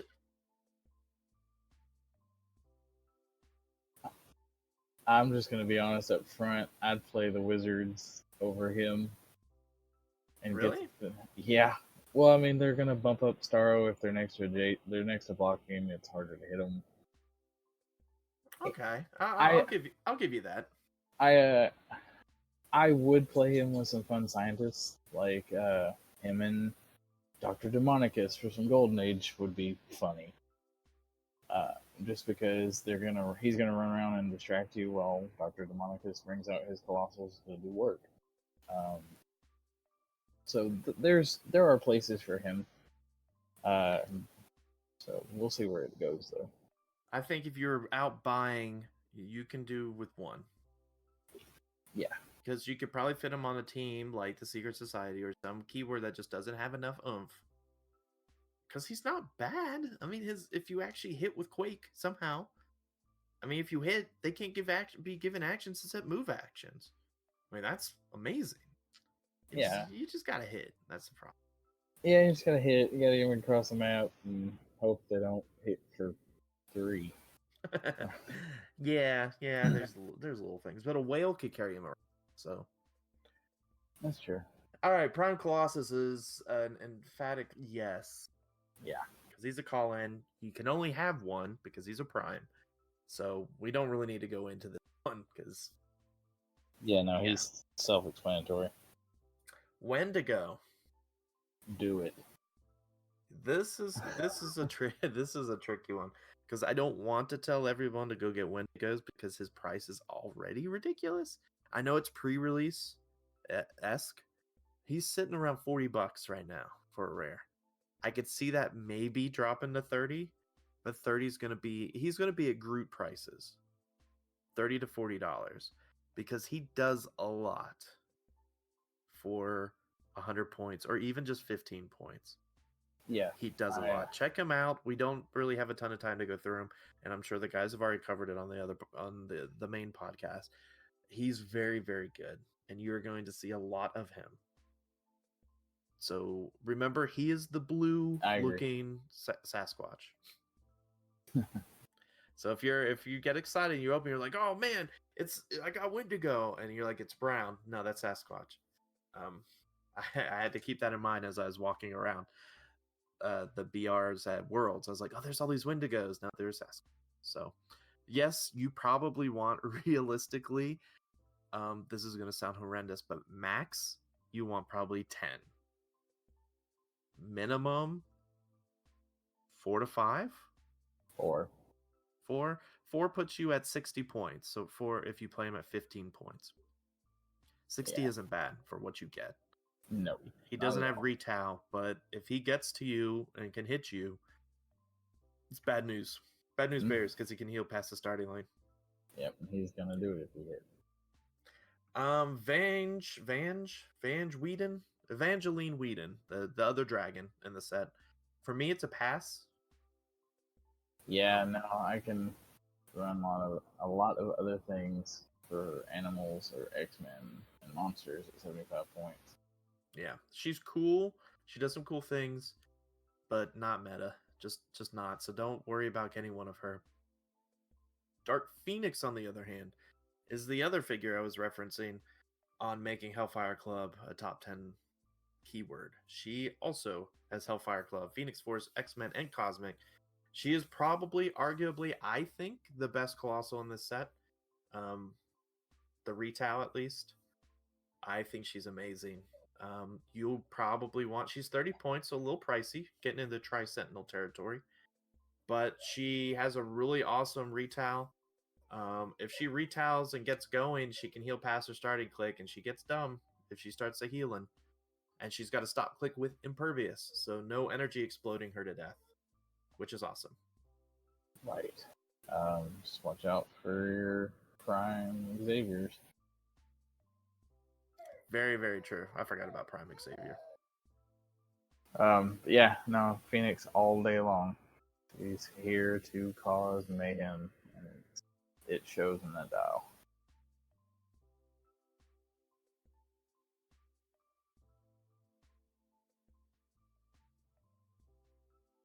Yeah, so I think with Dark Phoenix, you probably need 3, because that puts you at 90. That's probably the most you're doing, because she can only be played at 300 or 3. 300, probably not going to see play. She's not that good. But 30, if you're going bare minimum, 2, maybe just 1. But she's probably next to the other Phoenix, one of the best X-Men retails. One of the only X-Men retails, but she's going to be good. I mean, she's going to be good because she can attack smaller figures. That's the key thing with her. She doesn't have the colossal indifference. So she's someone I'm targeting with. Well, you can't call her in, so that's another key thing. So she's good. You probably at least want to have 1. Yeah, you definitely want one. She's gonna get played with the Chase Gene, with the ID, or not ID, sorry, with Chase Gene, and just his retail alone. Go for it.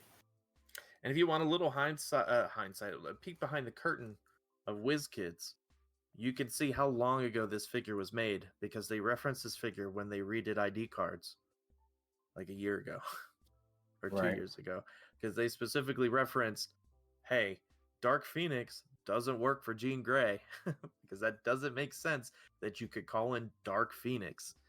So they specifically reference that. If you go back to the old articles, they reference Dark Phoenix, and this is precisely why, because they don't want you calling her in. Doesn't make much sense. All right, let's fly by the super rares. There's a couple. I pulled a Krakoa just the other day. He is super cool looking. He's very heavy, so if you get a really heavy booster, by the way, I'm big into weights and stuff in boosters. You get a really heavy booster, it's either a Phoenix or Krakoa. So there you go. But you do not need one. Yeah, probably not for meta, but some Krakoa the Living Island on Krakoa the Living Island map would be fun time. Yeah, if you were running some cool scenarios locally, and I wish we did more of that. Krakoa could see a lot of cool play there because he's pretty cool at 600 points, but not at 70, which is where you'd play him. I mean, 150 isn't even that good. He doesn't get above a 10 unless you play him at 400 points, and that's no bueno in my book. He doesn't do enough for me. So you could pass Krakoa. Mojo, on the other hand, you probably want a Mojo. His keywords are good. He could do some dumb things if things get out of hand. So him and things that let you play Super Friends are amazing. I could see that, yeah. You miss a target of an attack. Yeah, okay. So there's a lot more potential there. He's one of those finesse pieces. He's not one you could just put on your team and be like, I'm going to win. Yeah, no, like you've been looking at him for a while if you're playing him. Yeah, he's not one that's going to be net decked very well. Like, people are going to win with him, and they're going to be like, okay, I'll play Mojo and a bunch of Super Friends. Then they're going to go out there and be like, I don't know how this team works. Yeah. What's going on? To me? Yeah. Mojo is something I'm looking at for a couple of variations on my ruler stuff. He's got because he has ruler, so and mystic and monster, celebrity, Mojoverse, pretty good keywords. Yeah, he's solid. TK perplex. If you use sidestep, I'm gonna use it, and I already have it, so I'm gonna move a bunch. Sidestep's almost everywhere in this game right now, so Mojo's just gonna keep hopping around the map. I like him, and I don't really hate him at 175. He's expensive, but Prob Psychic Blast for the 7 range and the possibility of, let's say, Starro versus Mojo, he's going to get to move five times because of sidesteps. Mm-hmm. So, I mean, that's fun. Yeah, but he'll be interesting. If someone can unlock his potential, he could do a lot of great things. Mm-hmm. Moving on to Shadow King. I don't know how I feel about Shadow King. He can reduce penetrating. That's always a bonus. Can't be outwitted. 150 points. He can use phasing and then use mind control for free afterwards. Or vice versa, use mind control and then phasing away. That's cool. I don't know if that's enough for 150 points. Yeah, he's not on my... I would say you could pass on Shadow King. Keep him on your radar of bees, but he's ultimately a pass in my book. You don't need to spend the money on him. He's cool. He just doesn't do enough for 150 points. He's got 7 clicks, which I know we were talking about other figs around that area. He can reduce penetrating, sure, but he just doesn't do enough. He's got... Starro does a lot more than he does for 50 less points. Right. So, got to keep that in mind. He's primarily a mind control piece because you either mind control and then free phase, or phase and free mind control. He doesn't have a... If he had running shot, I'd completely change how I feel about this figure. Yeah, the pulse wave. Yeah. He's got pulse wave he'll probably never use. Yeah, because you have to set it up and they're not going to stay there for you to do it. Yeah. All right. Along with Shadow King, we've got Prime Storm. Yes. Man, I hate that this is a yes because it's a super rare prime. That means you can't play Colossus with her. But she could be called in because her Mhm. name is Storm. She's not a Colossal. She's just a 2x2. So that's a key thing to keep in mind. Even though she has Colossal Retail, she is not technically a Colossal. That's because the Shadow King's the one retailing. Technically. I don't know. Like I'm always key about getting figures you could call in. You want every possibility of call-ins because you want to have a Swiss Army knife available, and that's what ID cards are. It's your Swiss Army knife. You want to have a tool for every scenario. I Her retail's pretty darn good. Yeah. So I mean that's a tough one for me. So with her, she's getting the Vortex of Wind thing. Mhm. I like Monster's gonna have some fun with her for sure. I'm gonna, if I get one, I'm gonna put her on my ruler build. I think somewhere, just because if I play in a rock event and I can take you to ultimate sacrifice again, I'm gonna walk you up to ledge and she's gonna knock you off. Yeah, that's true. So I mean, she's got playability in a lot of ways. It's good to have a super rare primes that are playable. I get it sucks when we want to get the figs, but I'd rather not have a dud super rare prime. that is very true. I will say that if you're strapped on cash, which is why we're talking about this for so long as we are, um, she is not necessarily a must have. She's a great to have, but the money that she's going to go for, you're probably better off spending for other things in an affordable price range. Like you could probably get a Phoenix Magneto and Dark Phoenix for the price of Storm, maybe even the Colossus, because she's a colossal super rare prime. So it's like she has three things going against her. So she's gonna be 70 to 80 bucks, probably. Probably something around that much. Um Uh, if she doesn't see meta play, yeah. If she actually hits somewhere on the meta dartboard, 120. She'll yeah. go. It's a call in. It's super rare prime. Retail, like she's good. So I would say if you're debating and you're trying to build up your meta force, don't break the bank for her. You're better off buying a bunch of other pieces. But if you've already got all the other pieces and you're like, all right, I'm cool, I'm just missing her, then yes, she is definitely a meta piece that you want to get your hands on because she's going to be around for 2 years, just like normal rotation. She'll lose her ID at some point, but she's still 25 points on her lower click with sidestep. I mean, and flight and all that good jazz. She's good. Um, it's just the only reason I'm hesitant is just because the price is going to be outstanding, like bad, because she is a super rare prime colossal, and there's only one super rare per brick generally, and then only one prime per case generally. So She the probabilities aren't great that you get one in every case. Very this low. this fig is where I say it's good when you have teammates. Yes. If they're not using her and they have her, you're like, hey guys, I need to try some stuff out. Agreed. But yeah, if you get the chance to snag her at a good price, or you're rounding off your set or your meta pieces from this set, and you have the ability to grab her when she's not insanely high priced, do it. How do you feel about Madrox? Good old Jamie. I'm so happy they finally made him, and his scope looks hilarious. I actually know a buddy who likes Madrox a lot, so seeing something like this, I got to show him. I was like, "Hey, look, you got a big fig now, and it's a fun piece."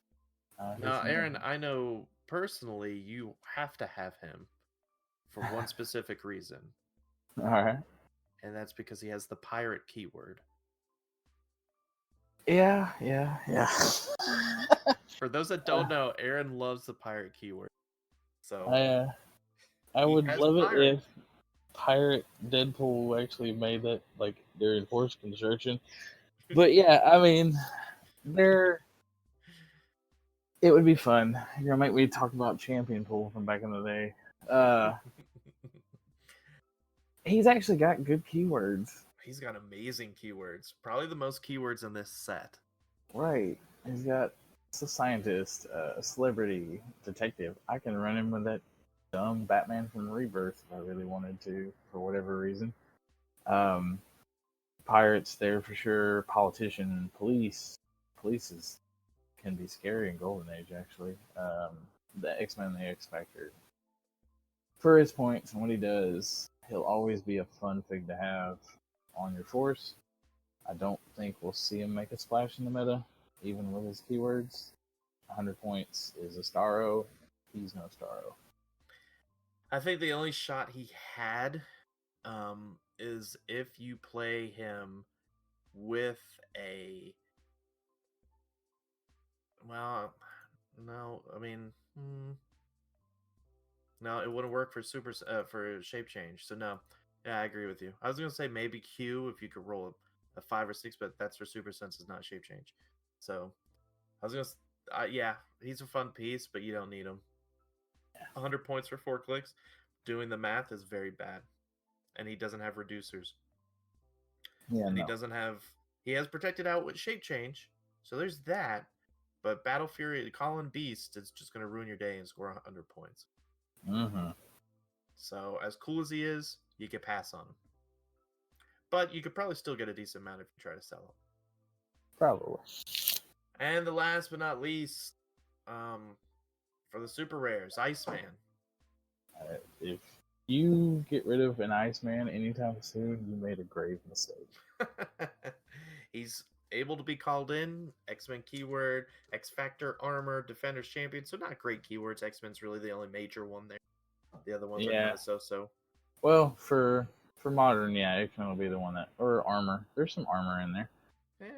Yeah. But outside of this, anything like Majestics or some of the other stuff where you can play Golden Age a lot, defenders like Shifting Focus Strange and this guy, gross. Yeah. He's mostly going to see play 99% of the time as a retail or call-in retail. Yeah, so he can eat everything on your side of the map. He actually helps take care of, if he gets the shot, the Proteus issue. Because getting him in there is how will be the trick. But that's the problem, is getting him in there. But he could KO a giant or colossal, and then he gets to make a charge at no cost and keep going. And once he starts using charge, that means he could start using Blade's Claws because he has that traded. So even if he got impervious, and he does 3 damage anyway, so yeah, he can start getting through you. So you got to be careful with getting rolling because he's only 15 points. If he is 30 to 40, I'd say he's okay. 15, yeah, no, mainstay. You want at least 1. I don't know, maybe 2. Don't break the bank for more than that because he's a little tricky. Because he makes a close attack. He can't target smaller characters because he's got the Colossal Indifference. I like him on the bird team. You're gonna get to real boy him quick and maybe get something really good out of it. And now I've got retail with my bird, so I dare you. Yeah, I think if you're trying to figure out the minimum, 2 is the minimum, so that way you can main board and call in. He has 2 IDs, so keep that in mind as well. He's got the student and headmaster ID. So I would say 3 then. 3? Okay. Yeah. I'd say bare minimum is you want however many IDs are available. Because if he breaks the meta, you're like, okay, well, I've got a headmaster and student ID. So I've got my 2. And I'm not playing X-Men. Maybe I'm playing Avengers or something else. But I'm going against a Tyler Wales team or whatever else. I got these 2 Icemen I could call in. Yeah. Now, keep in mind with these Colossals, it's going to be a lot harder to call in than usual. Because you can't TK and then call them in. Because they can't retail. Because these have the whole thing, if no friendly character has been placed this turn. That's something people are going to forget. Old retail, you could TK up. Not that we had a lot of call-in retails, but with Adam, for example, back when the Atom was legal. You could TK around, hit somebody. Okay, well, I could TK up, call him in, and he'll come over or whatever. But in this, nobody can be placed. So that means you can't line up your shots, get your empowers in. He has to go before anybody else is placed. Right. So keep that in mind. Now, also keep in mind, place doesn't count when you're calling in somebody. This is kind of the rules. Right. Yeah. Place doesn't mean place. Yeah. When you're calling someone in, that placement is not a place. It says it very specifically in the rule book. So keep that in mind. All right, so that wraps up X-Men. Are you buying the Fast Forces at all, or the release date OP kit? I'm getting Fast Forces, and I play Colossals. There are plenty of good things for the X-Men to enjoy in the Fast Forces. Looking at you, Gambit. If you're a Colossal, like this Gambit on X-Men or Spy, I don't know that I would play a lot of Spy, but X-Men, that's one of their biggest weaknesses. Like the mind control from Starro or the other retails. My whole team has prop against you now for 50 points. Yeah. And it gives me enhancement and Force Blast range shot stealth. I like him. I like that Jubilee is in it. She's another good one. Shape change for everybody against characters with Giant or Colossal. It's enough for me to want to buy one. I'm not a Fast Forces guy normally unless it's something really fun. And this seems fun enough to me where I could walk in, buy one, and be like, all right, let's play, and be okay with what I have. Yeah, it's one of those sets where, I've mentioned it a few times now. You want all the available options for IDs, and this set has 4 of them. So, I mean, the Jubilee, 20 points, pretty crappy stats, 9 attack, 1 damage, RCE, only 4 range. But if you know you're going to be retailed that turn, or you know that there's a bunch of whales coming at you, you could technically call her in, and friendly characters that are adjacent to her or have X-Men all can use shape change against Giant or Colossals. So there might be something there. Like she could be on the sideline and you switch her out for one of the other Jubilees. Mm-hmm. Who knows? The options are there, and that's the key thing. Last note, because we're obviously not going to get the other sets because we've been talking so long X-Men. Which I guess we could talk about Regenesis. We'll go through Regenesis too, because it's X-Men themed. I like the LE Magneto. Some people don't. It has potential, I think. Let me see. So this Savage Land keyword, X-Men keyword, Lost in Land with my rival. Yeah, so at the beginning of the game, you roll d6, 1 through 2, an opponent chooses one of their characters at 75 points or less. 3 through 6, you choose one, and that character's the one chosen and Magneto go off the board, and they get 3 lost tokens. And at the end of your turn, you remove a lost token, and when the last one's removed, they go back into the starting areas. So it's 75 points or less. I'm playing it for 65 points, so I have potential to royally screw up your team for 3 turns, which could really set up my team pretty well. Like if you're relying on Jean Grey or Unseen or some of the Colossals, like if I'm worried about Surtur, like I have a great team and you got a Surtur, playing Unimind, you got a Surtur sitting over there. I don't know why I'd play Unimind. It's Magneto. But say I was. Or you've got an energy explosion person and I'm running the X-Men team. Well, I could technically roll a 3 through 6 and I choose that one piece and you're gone for 3 turns. And I got 3 turns to wail on you as much as I can, which sounds like not much, but 3 turns is a lot when you actually sit down and play. He's got potential. I think he's got potential there. Is he great? No, he's not great. But he's got potential. It's a noteworthy mechanic. It's enough to be like, oh, we're going to remove this and see how you do. And just for rules reference, no, his power doesn't work with an ID call-in. Nope. I tried to get Aaron to agree that it worked that way, but he had to shut me down. Fair. Rightfully so. Yay for beginning the game. All right, let's talk a little bit about Regenesis, and we'll wrap up this segment. All right. What Regenesis figures are you must having? You gotta have for the meta. To be honest, do we really need to talk about this set? It's Wolverine, it's Kitty Pryde, it's Beast. There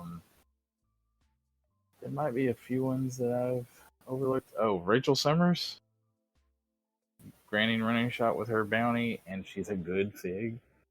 Yep. Um, The issue with the Regenesis figs is that you obviously won't ever get their special 0.1 cards. This is not happening. Ideally, we were hoping that we were going to get some more Utopia, Jean Grey School keywords in this new X-Men set, and that didn't happen.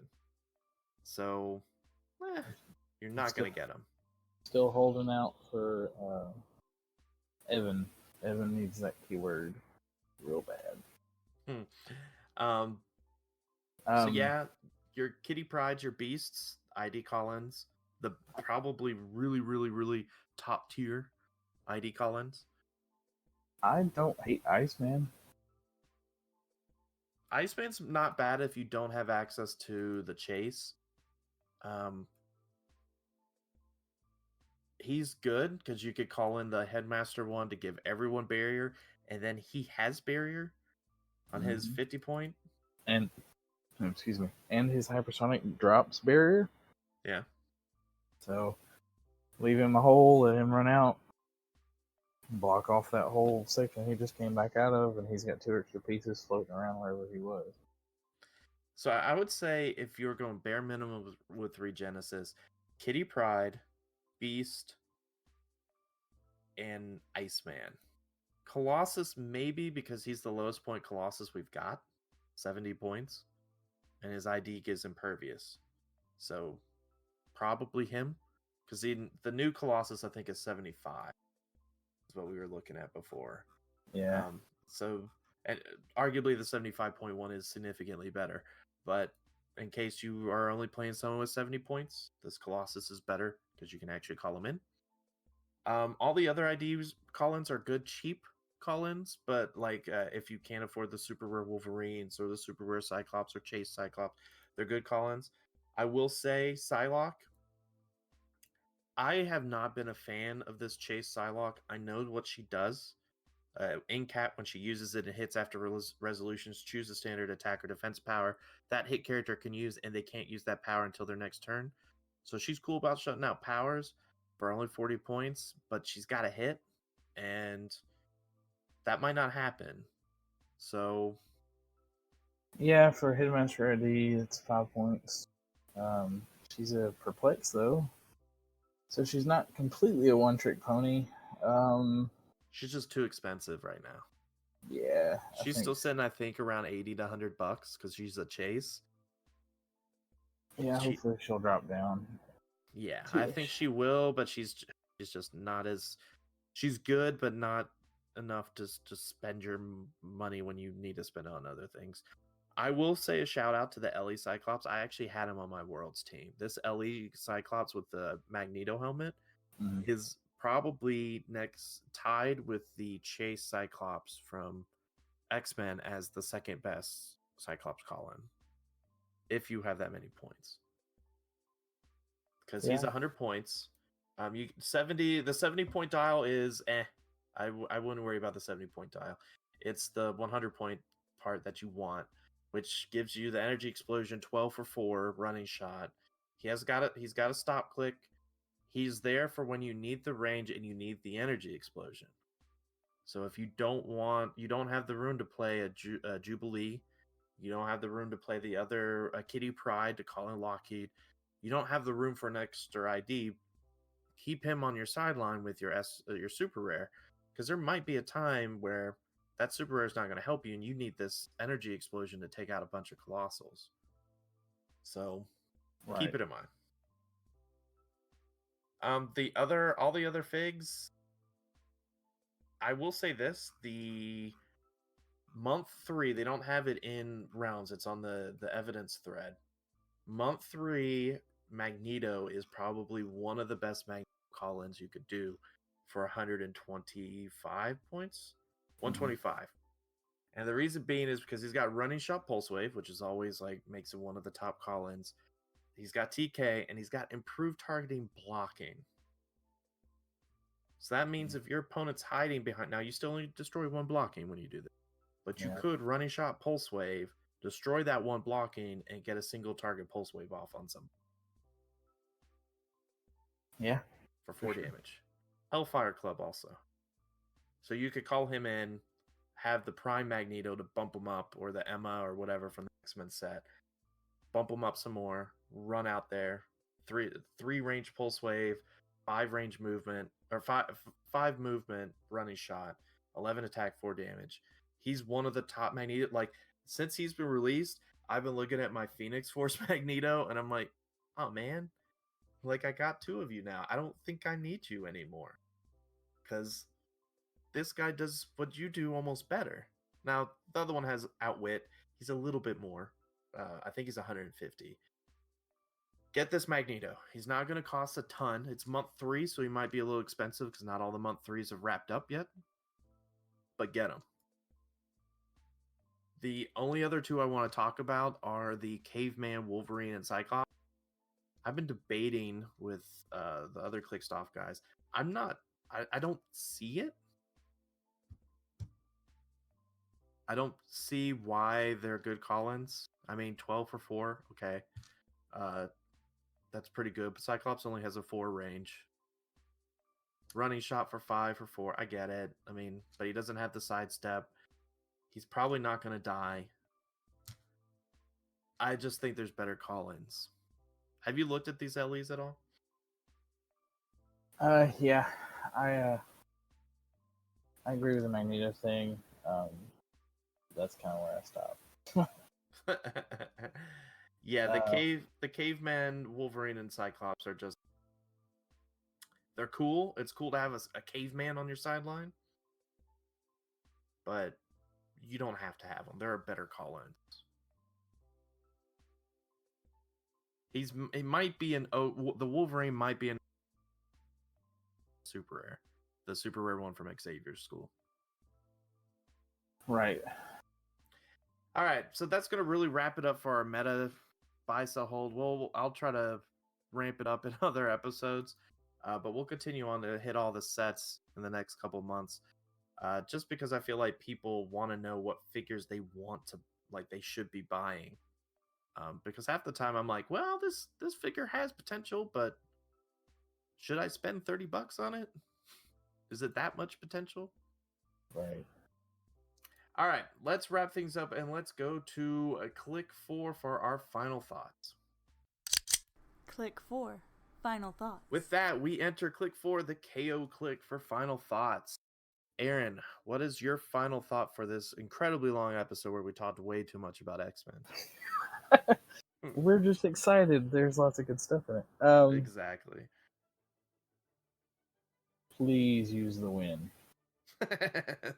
Please use the win. We're getting faster at getting responses out.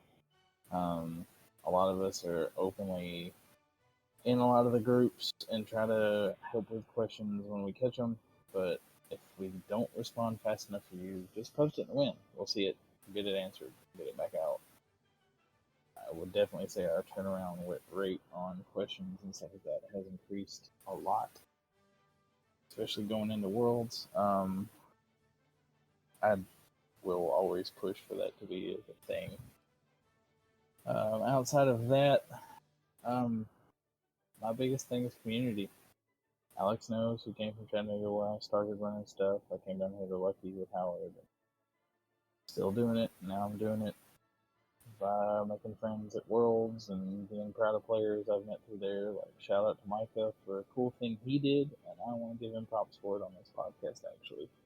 I had a local player. We had a local player lose some stuff while he was at Worlds, figures and stuff like that. And Micah just kind of gave him half of his top 8 prizing. Micah didn't have to do that. Micah was just there.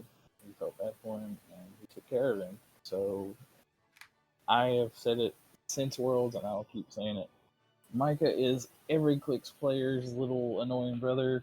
He does some goofy stuff sometimes, then he does stuff like this, and you're kind of proud of him for it. So good on you, Micah Love, for that. Yep. But yeah, focus on your communities, guys. Like, that's the biggest part of this game. You see it at Worlds, you see it at Nationals. It drives people to make friends. I've met all kind of people from everywhere. I only see them like twice a year, but it's probably the best 2 to 3 days, depending on the event, that I have every year because I get. So keep that in mind. New players, if you're catching this for the first time, don't be afraid of the meta, but always ask your opponent what's going on. Every good player who's worth his salt is going to tell you what you did wrong or how you can get better. Every one of us wants you in the game. We don't want you to leave the game. So if you get discouraged about something, always remember when you first step in, you're always going to take your bumps. That's just part of it. I remember mine, that my first bump was from the GOAT himself, George Masu. He trounced me, and it was like, I like what you were trying to do with this team. It just didn't like fire off, and I was like, I'll take it. Like, props from a world champ is never a bad thing. So, you know, you see us out at games and you're curious about something, an interaction, or like, hey, I got this idea, can I spitball it with you? Ask. I don't think anybody will tell you no. It's really where I'm at with like final thoughts. Yeah, it was probably the longest final thoughts we've had on the show. So and they were all 100% legitimate. So that's fantastic. Usually people just shout out Mangog or something like that. So that's great. mean, I could do one thing on this podcast, I guess, but you're not shots fired, so I might save it for Jamie. That's okay. I will follow that up with, yes, please go use the win. Don't just rely on people like Jay and Aaron to answer your questions. If it's something easy, sure, but the win is going to trump whatever Jay and Aaron say, just because it's the win. So don't be like, well, I talked to Jay and he said it's this, so that's true, and then take that to Worlds and that be it. Come to find out there's a win link that says something. Now they should all line up, but what I'm trying to say is do what Aaron said, go to the win, utilize it. Is very helpful. I will also back up and giving props to Micah Love. I talked to the individual we were talking about, and he told me the story. He told me about how like other people were saying Micah shouldn't give up what he gave up, but Micah basically told him, "Hey, it's my stuff, so I'll do what I want with it." So props where props are due. Good on you, Micah Love. You've definitely gained some brownie points. I don't know what that means. Like, are they like Shroot Bucks or something? I don't know. He may not get that reference, but it's from The Office, which was a hit TV show a couple years ago. He probably doesn't know what that is either. So, either way, yeah, everybody just enjoy X-Men. WWE's around the corner, and I'm not a wrestling fan, but I'm super excited for it. It's going to change some things. And we've probably got Star Trek previews coming this week, next week, because they started showing some before. So, yeah, it's going to be crazy. Crazy time for clicks until we get to the cooldown part of November. So that'll do it for this episode of Sudden Death.